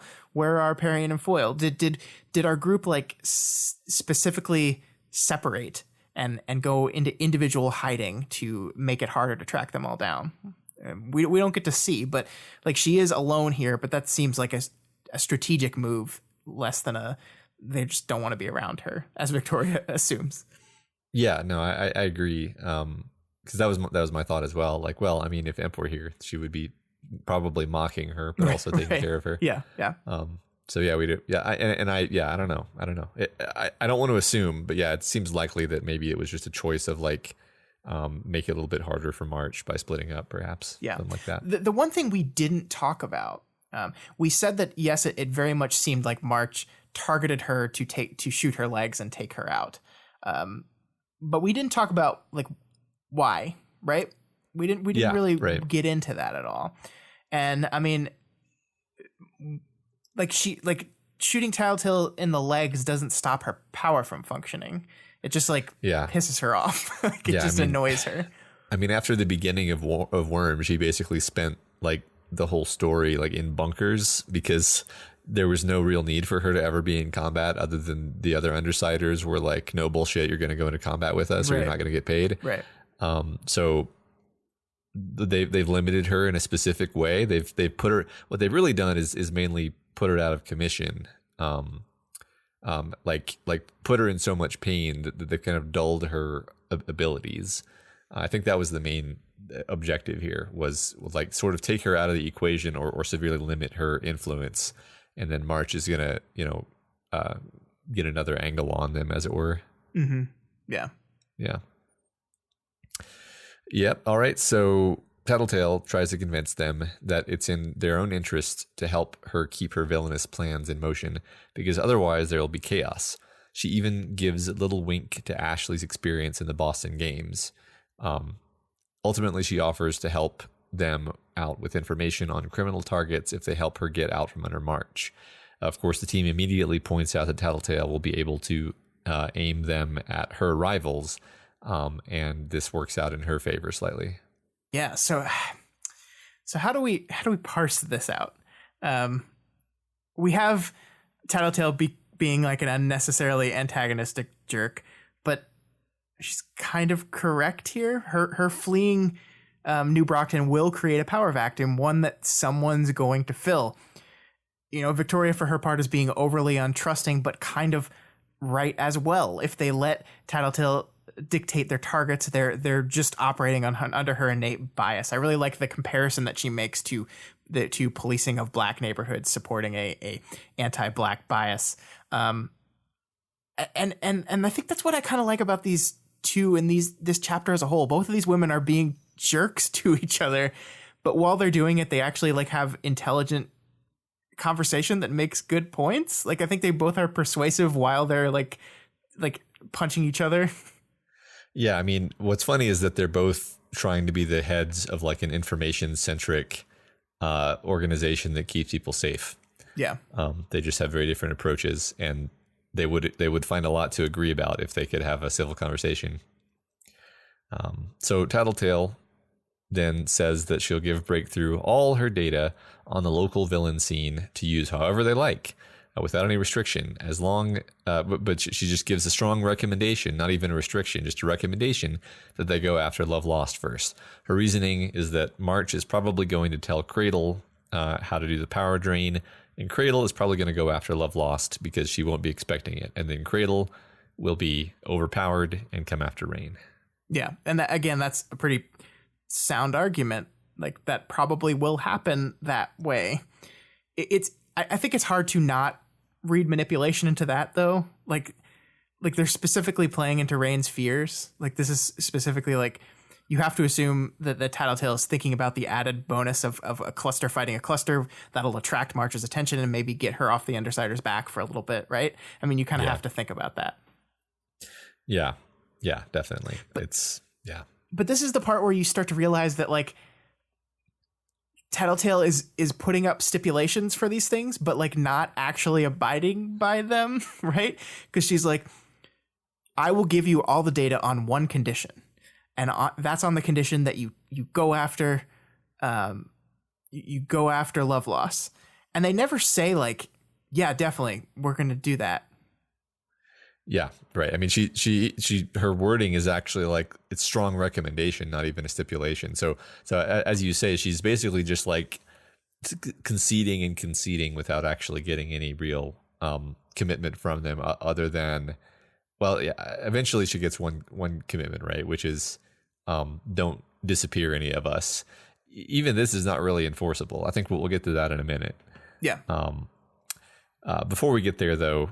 So she's Tattletale has now launched a barb at Victoria about the Amy comment. She's kind of referenced Ashley's history with the Boston Games, which is a bit of a sore topic for her, but something that she can probably handle. But as we've said, this is a very Sveta heavy chapter. We've dealt with more Case 53s than usual. We've kind of opened up with her trauma. We've met some Case 53s who don't like Sveta specifically. And Tattletale is a very interesting thing, which she may not have even been aware of, but probably is, which is that she calls Sveta, she says, I believe the order is Sveta, Tress, Garot. And then she talks about Cauldron immediately after this, and how people like Sveta specifically were used in the process of developing Cauldron vials, which other people then bought, which is an element of the whole cauldron thing, which is just gotta rub salt in the wound, right? Like, yeah, right. Not only are you a monster, but you're a monster so that other people could buy this boutique luxury of having an awesome power. Yeah. It is an argument for why she wants, like, her whole point is she's saying, to give you the information on Rain, I need something from you. And why money? It's because money is important. Look at Cauldron. So, I mean, it's a terrible example because, like, don't look at Cauldron for any, like, you probably shouldn't look at Cauldron for any, like, this is why we're doing this and this is why I'm doing it for you. But yeah, this is a targeted attack on Sveta. That's absolutely what it is. And I think the writing, if you zoom in on it, really supports that. Like, look at the sentence where she lists her names, like Sveta, Tress, Garot, in that order. If the order was reversed, then you could at least say that she just accidentally called her by that one name, and then as she was going through her names, went from like the more monstrous side to the more personal human side of her. But no, she does the exact opposite of that. She starts with her name, then with her new cape name, and then goes back to her old name. She's basically going back, like, this is who you are. I am declaring, like, that is still who you are. I'm going to name you that, and I'm going to intentionally move to that name. It's so awful. Yeah, it's regressing her and denying her growth. Right, And right. it's got to feel awful for her. Especially when you follow that up with how she describes the test being done. She says they created things like Sveta, Weld, Gregor, and Whippersnap. Things, not people, not capes, things. The text actually goes so far as to point out that like Gregor isn't around to hear this. Like Gregor and Shamrock have walked out of the room at this point. I don't know about Whippersnap. I tried to figure out, like, get the geography of whether he's around or not, but Sveta certainly is, right? The question here is this just a barbed, stressed, panicking Tattletale that's just reaching out and smacking every single person in the room with stuff that she is getting from her power, who also probably has like a monster headache as on top of the 2 bullet wounds sitting in her legs right now? Or is she poking and prodding with those barbs, as she does, to ferret out some more information? Is she trying to push them in certain directions by specifically playing against their most open wounds? And the answer is probably both. It's both. It's both. Yeah. I mean, we've learned that it's both, right? That's the whole theme of the chapter is it's both, or the whole theme of the arc, perhaps. And I'll just add on that like she also manages to rub salt in Rain's wounds in this conversation by being like you killed kids, right?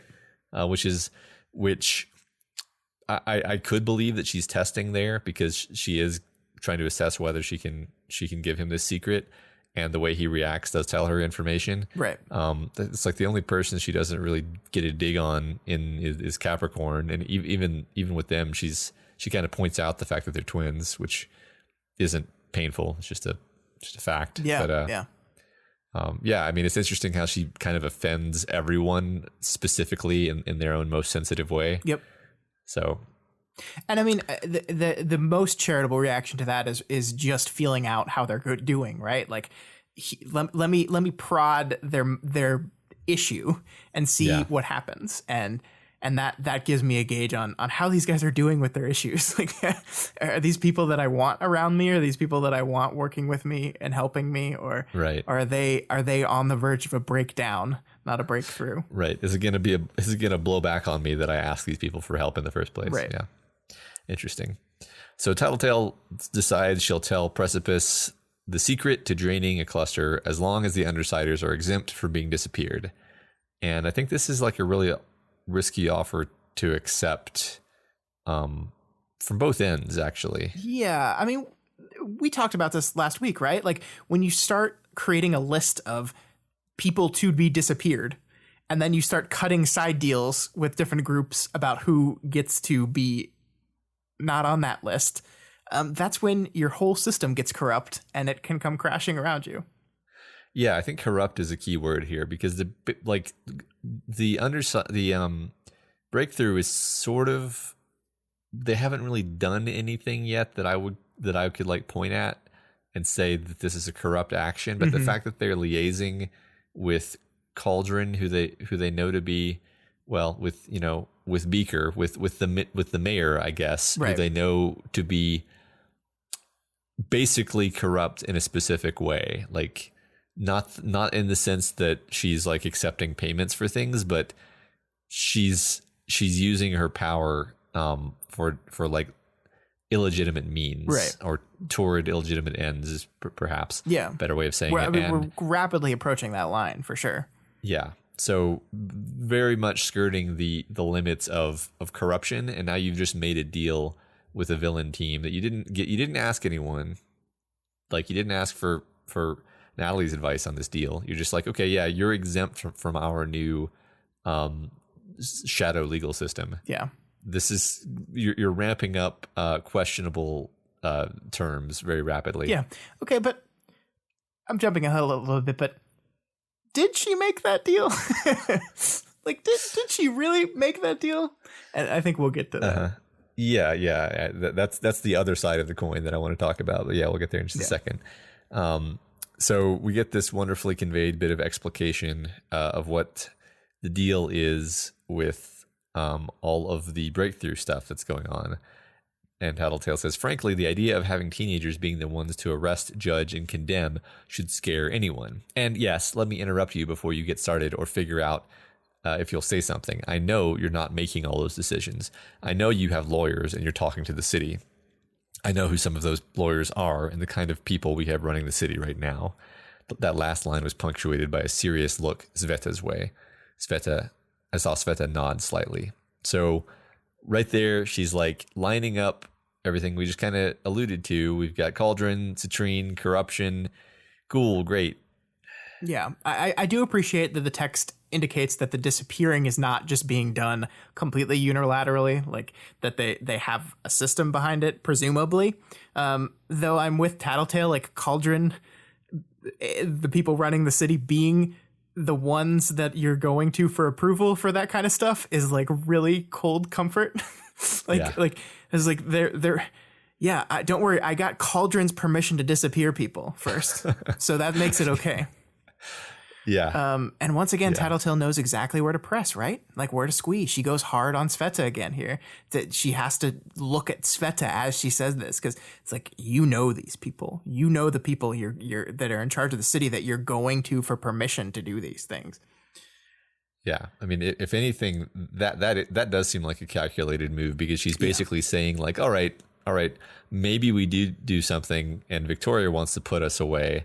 And now I've put this little seed, I've planted this little seed with Sveta, where Sveta is going to be inclined to say, no, like, you know, we're not going to make this deal with Cauldron, whatever. Right. It's a little crack she's created in Breakthrough. Yep. Yep. So before we move on, let's talk about this deal though, because both sides accept this deal, right? Like they because the information exchange is given, both sides accept this deal. So Tattletale tells them that she'll give them the information she needs, but she needs a specific price. And that's when she quotes Cauldron's method of getting people to understand the worth of the power they're granting by getting them to sufficiently suffer for it, either monetarily or otherwise.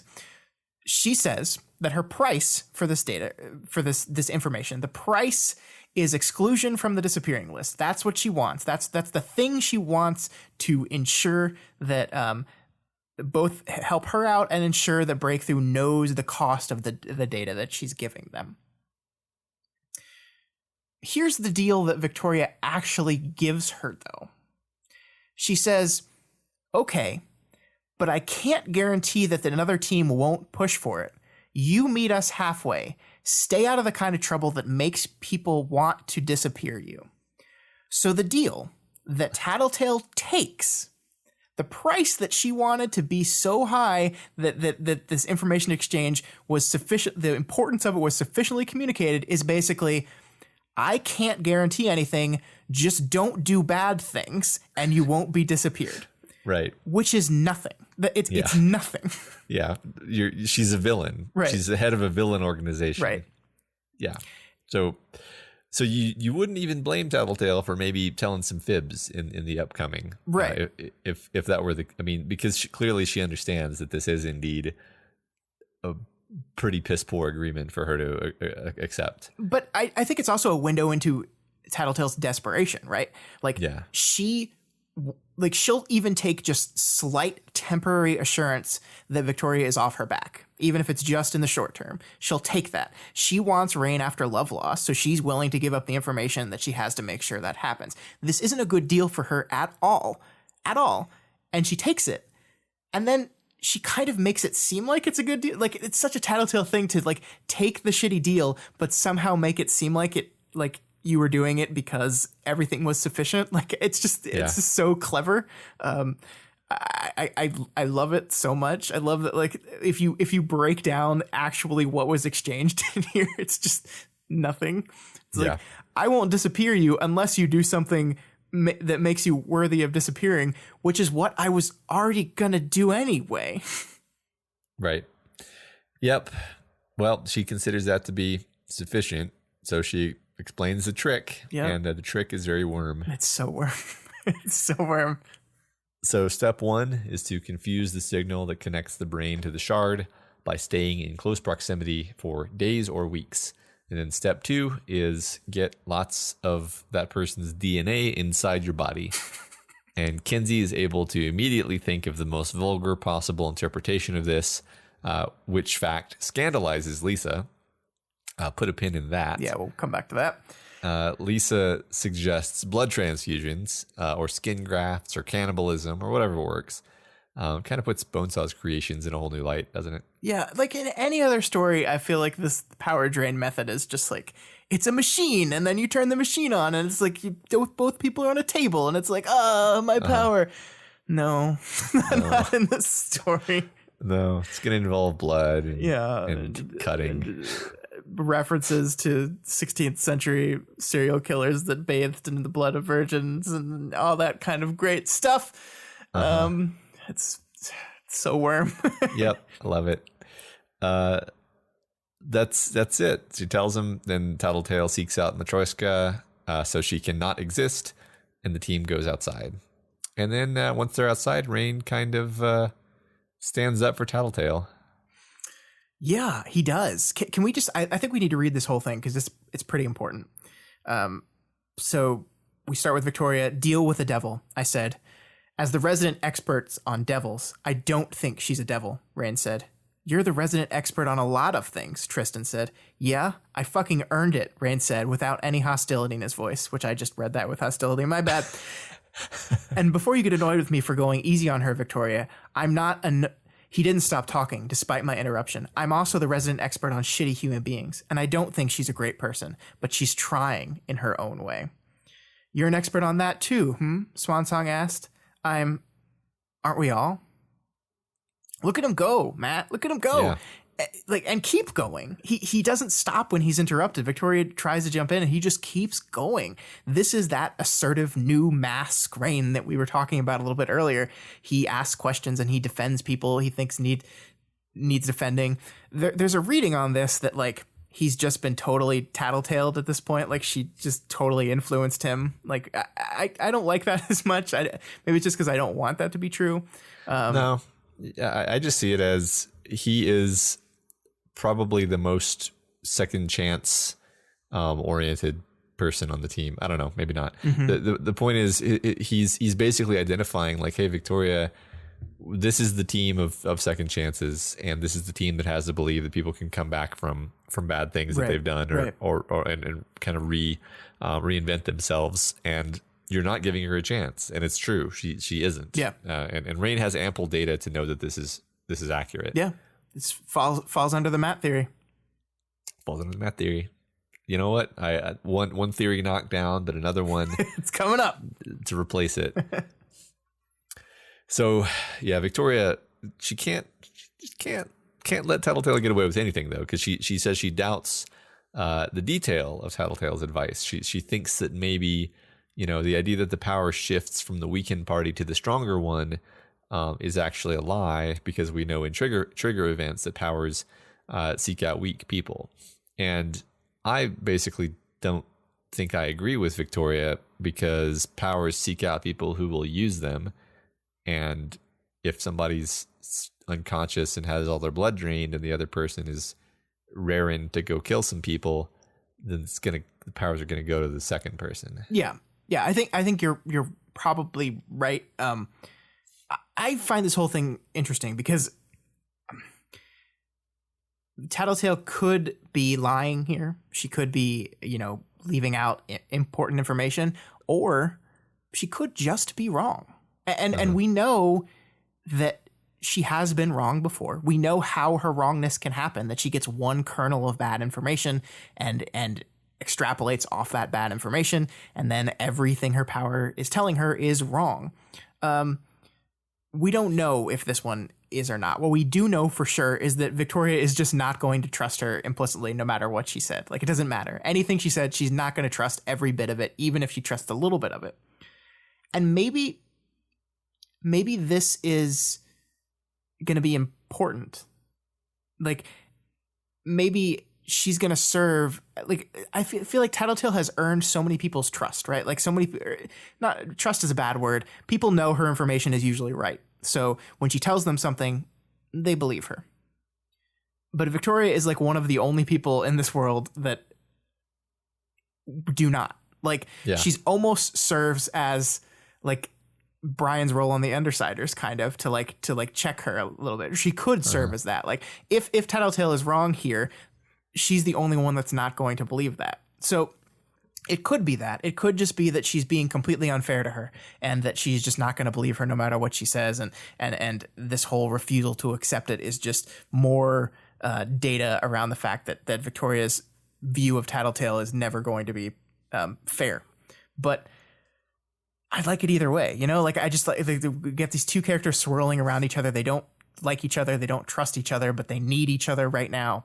And they're sharing information, and we don't know whether to believe it or not. We don't know if the believing it or not is important or not. It's just, I just love the conflict. I love how complex this is. Yeah, me too. It's a wonderful little situation. And the thing is, it's been set up gradually over the course of the story. So it's not like it's just being introduced here, right? It's just we're kind of bringing things up to a faster pace here. Yeah, and then we have this little moment here after Victoria gives her whole speech. She asks Victoria how sure she is about this whole thing, and she says she's about 50-50 on whether Tattletale's right or lying or truthful here. And Sveta's response is, "That's not helpful." Sveta chided me. "That's the opposite of helpful." And I think this slots into the Matt theory pretty nicely, because they're like kind of checking her on her behavior of Victoria's behavior towards Tattletale. But also, I think we're showing that Sveta's not doing too good. Like, she's not one to chide Victoria very often. So I think she's in a bad place, and she's upset about things, and that's starting to kind of leak out a little bit. Yeah, right. I mean, I think that only gets worse, right? Yep. As there's not much left in the chapter, but it's basically everything that's left in the chapter could be labeled making things worse for Sveta. Yep. Almost everything, not everything. For example, Kinsey and Chicken Little are coming upstairs. That they kind of were off together, and they're talking excitedly about how awesome Shamrock is. Chicken Little refers to Rachel as Aunt Rachel. And I think we can officially revisit his name being Chicken Little now at this point, because it's infantilizing. Yep. Which is exactly what all the Undersiders do to him. Perhaps correctly. That's an interesting question. Are they overly infantilizing Aiden, or is Breakthrough putting too much responsibility on Kinsey, or both? Yeah, I don't know, but it is very clear to me now that the story is trying to highlight these things, right? Yeah. Because the first time we had these two groups come together, one of the things they talked about was the youngest members of the group and what is the proper way to kind of not raise them, but what is the proper limits to put on them. Now we have the two groups meeting again, and we're doing the same thing again. If we go back to the thing we put a pin in earlier, with Tattletale being shocked that Kenzie would think about sex things and say, "You're still 3 to 4 years off of that." These two groups have very different approaches to the youngest members of their team. And the text has consistently highlighted those differences every time they've been put into contact with each other. Yeah, right. And thanks for reminding me about that pin. I always hate it when people put pins in things and then never remove them. So yeah, gonna remove that pen. But yeah, I mean, absolutely. Tattletale specifically is continually kind of like amazed and scandalized at the way Kinsey is treated by her team, right? And has an interesting kind of protective streak that it isn't entirely new, because she was like, she did have all the kids that she was taking care of as part of like the greater Undersiders Brockton Bay, organization. Yeah. But it's I do wonder where this is going, specifically with Tattletale as what is her. I mean, we know that she's protective of people. We know that she kind of attaches to people and decides she's gonna keep them safe. And maybe there's an aspect of that here. Yeah. Well, I think there is, and I don't think the book has, I don't think we can conclude on it, because I don't think the story has. Like you said at the beginning, we don't know if the way the Undersiders are raising Chicken Little versus the way the Undersider or the way the Breakthrough is quote unquote raising Kenzie. We don't have a clear indication on what it's saying about those, but they are different. Like I love the detail of Aunt Rachel because I mean it just reinforces that the older members of this group are parental figures to the younger members of this group. They are figures of authority. They are the parents. Breakthrough is not that way. Would Kenzie ever call anyone on her team aunt whatever? No, she wouldn't, because they're peers. They treat her as a peer. They suggest things for her to do. They say maybe you should do this, and they'll sometimes remind her of her own rules and obligations, but they are not parental figures for Kenzie. That's just not what they are. And that is a difference. And I know Chicken Little and Kenzie are different ages. I think he's like 9 and she's 11, right? So we can't like they're different ages. So it's not like they have to be treated exactly the same or anything, but we are drawing this distinction, and how that's going to play out in both these characters later is something I think we're should be thinking about. Yeah, I'm not actually sure what their ages are. I thought they were similar, more similar than that, but I can't cite a source at the moment. Mm-hmm. Yeah, I'm really interested to see where this goes. You know, we've threaded this Chicken Little element in the story for a while now. So yeah. All right, so before everyone leaves, Swan Song extends a compliment to the lace-covered Case 53, who takes the compliment happily and says her name is Chantilly, I think, or maybe Chantilly. I'm not sure how to pronounce that. Before they leave, Swan Song gets Aiden's email address for Kenzie so they can keep in touch, because Kenzie's not allowed to ask for that. Yeah, so, Matt, I get the rule. She tends to go after contact and become obsessed, so she wants to limit her ability to ask for that kind of information. But like, is the intent of the rule to avoid excessive communication, right? Yeah, I mean that's the thing is, I almost don't know if, like, I'm beginning to side with some of the people in the answers who were like, you can't put limits on Kenzie. Because like, you don't want her to have no friends, right? Like, it's good for her to have a friend. Sure. But on the flip side, how do you keep her from making that friendship into a weird, creepy, pathological thing? And it's like, well, like, yeah, I don't know the answer to that. You kind of have to give her the chance to do it correctly, and maybe she'll screw it up and maybe she won't, but it's better for her to have the chance. Yeah, that's fair. I think this is, we were talking about, family and parents and authority figures. And I think this to me feels like a very sisterly move for Ashley, not a motherly move to like say, I know you have this rule that says you can't do this. I understand it. I respect it, but I'm going to help you out. I'm going to do it for you. Yeah. I like that. And of course the moment where she compliments Chantilly, and Sveta is like, I don't know if you want to do that. And then it works perfectly for her and probably endears her to Chantilly, is as we're going to see in a moment, a huge slap in the face to Sveta, and like a demonstration of Swan Song being just like on her negotiation A game. Which is interesting that she's putting a lot more energy into reaching out to people, I think. Ashley is. Well, and it's paying off. The thing that I love about this is Sveta says, we Case 53s don't like to be reminded of our disfigurements of that's a hot button issue for us. But that's speaking with a broadness that is probably not accurate. I mean, there's she is very insecure in the way she looks. For a lot of reasons, but I don't think every single Case 53 is like universally like, I am a disgusting monster and I hate the way I look. So she's putting a lot of assumptiveness on Ashley there. Like, no, you don't. And it's because she's annoyed with Ashley, and it only escalates from there. But I just really like that. Yeah. Yeah, I mean, and plus Sveta's issues are like among the worst of any Case 53 that we know of, which is something we've remarked on before. But like, Sveta may not even realize what it's like to be a less extreme Case 53. Yeah.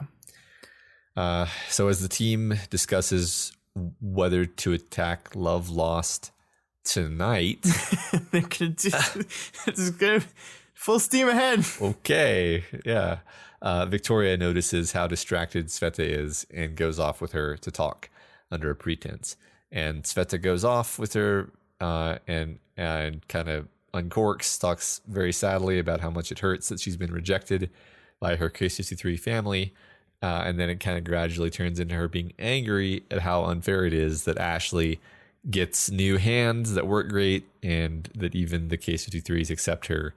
And basically her sadness has sort of been transmogrified into anger at Ashley. Yeah, absolutely misplaced anger. Like she even goes back to how smug she was, like her how well her hands work, but they're better. That like they look exactly like normal hands, but they're better, and she's so smug about it. And it's like your anger is totally misplaced there, girl. And I mean, we end this like this is tragic. Like, and you feel so bad for her. Like like I said at last chapter, she wants to be part of this group. This minority group of Case 53s. It's a group that she belongs to because of the monster that she was turned into, and these people are rejecting her, and so she's almost putting more value into being a member of that group than she is the group that she's a member of, like than Breakthrough. Like she has all these people in this group that genuinely care about her, but she's getting mad at one of them instead of getting mad at the people that are rejecting her, the people that are mad at her because she didn't want to kill more people. And it's just tragic, and it's so worrying. This anger could build, and like whenever you start having a character who's displaying like misplaced anger, like that's a recipe for badness. That's a recipe for her going too far. Like again, the first line of the chapter is, "I don't know where the line is." Right? Like that's our establishing line of the arc is Sveta talking about where the line is, and now we have her with misplaced anger, and it's just like, oh no. Oh no. Yeah.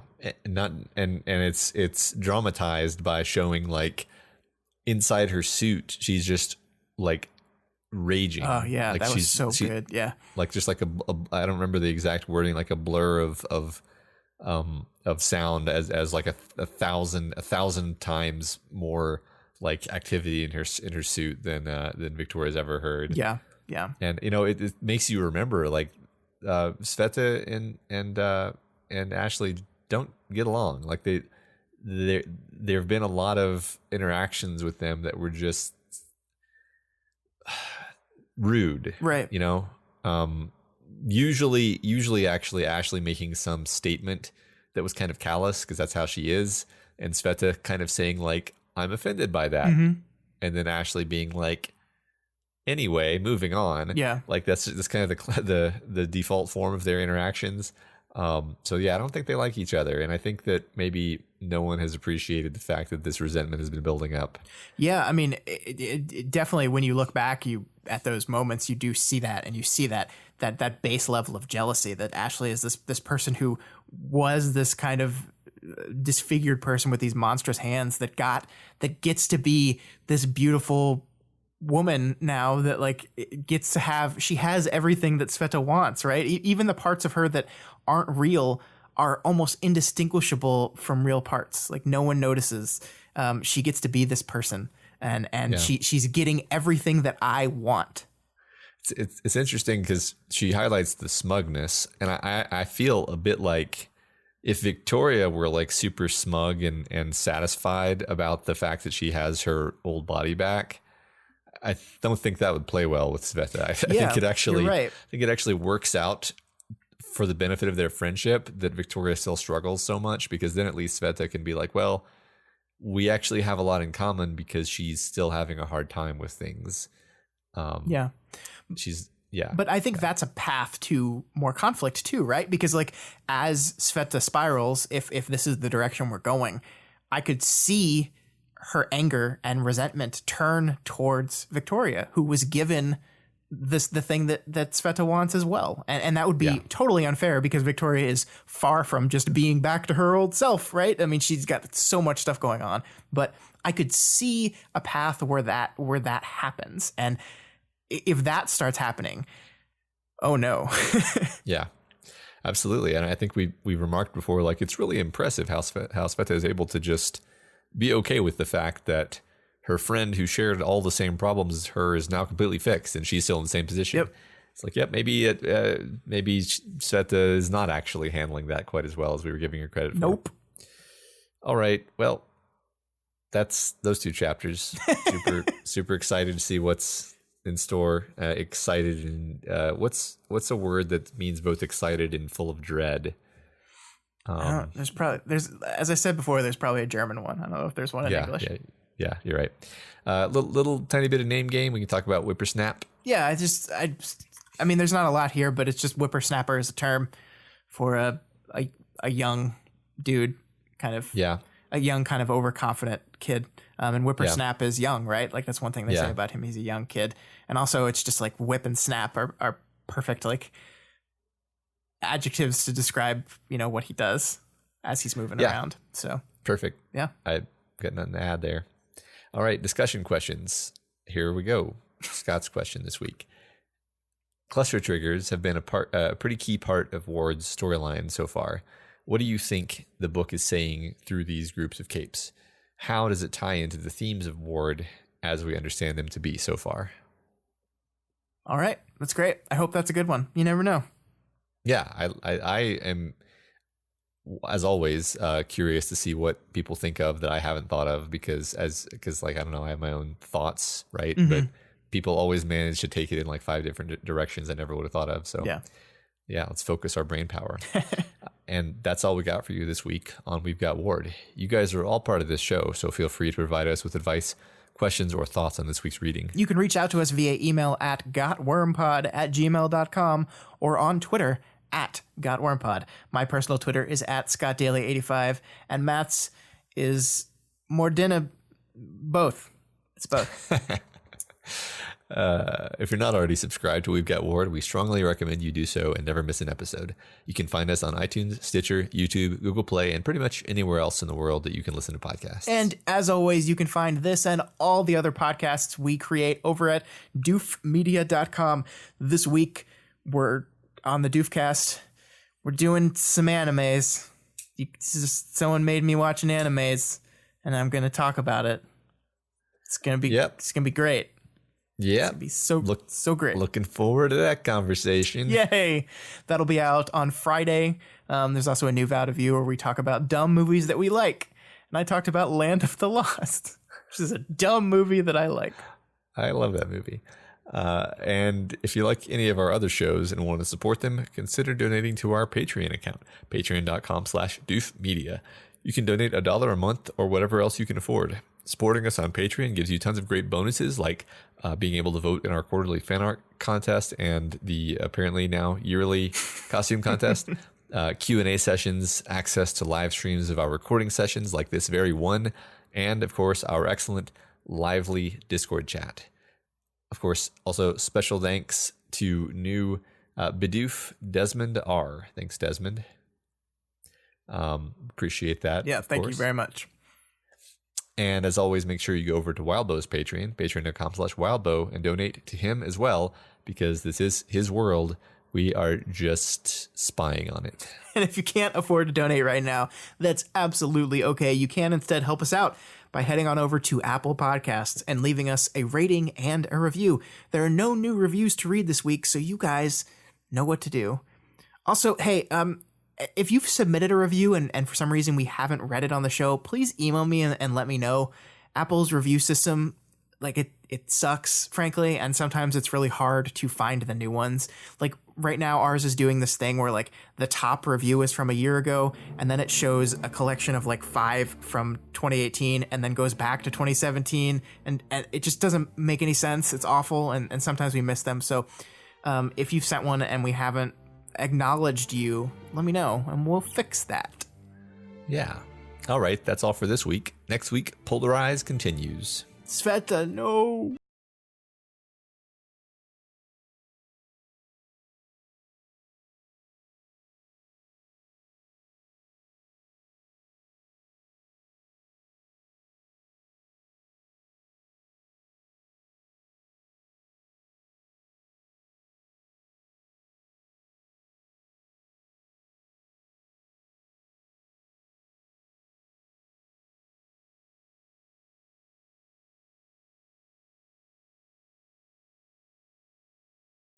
Did you watch the Detective Pikachu trailer?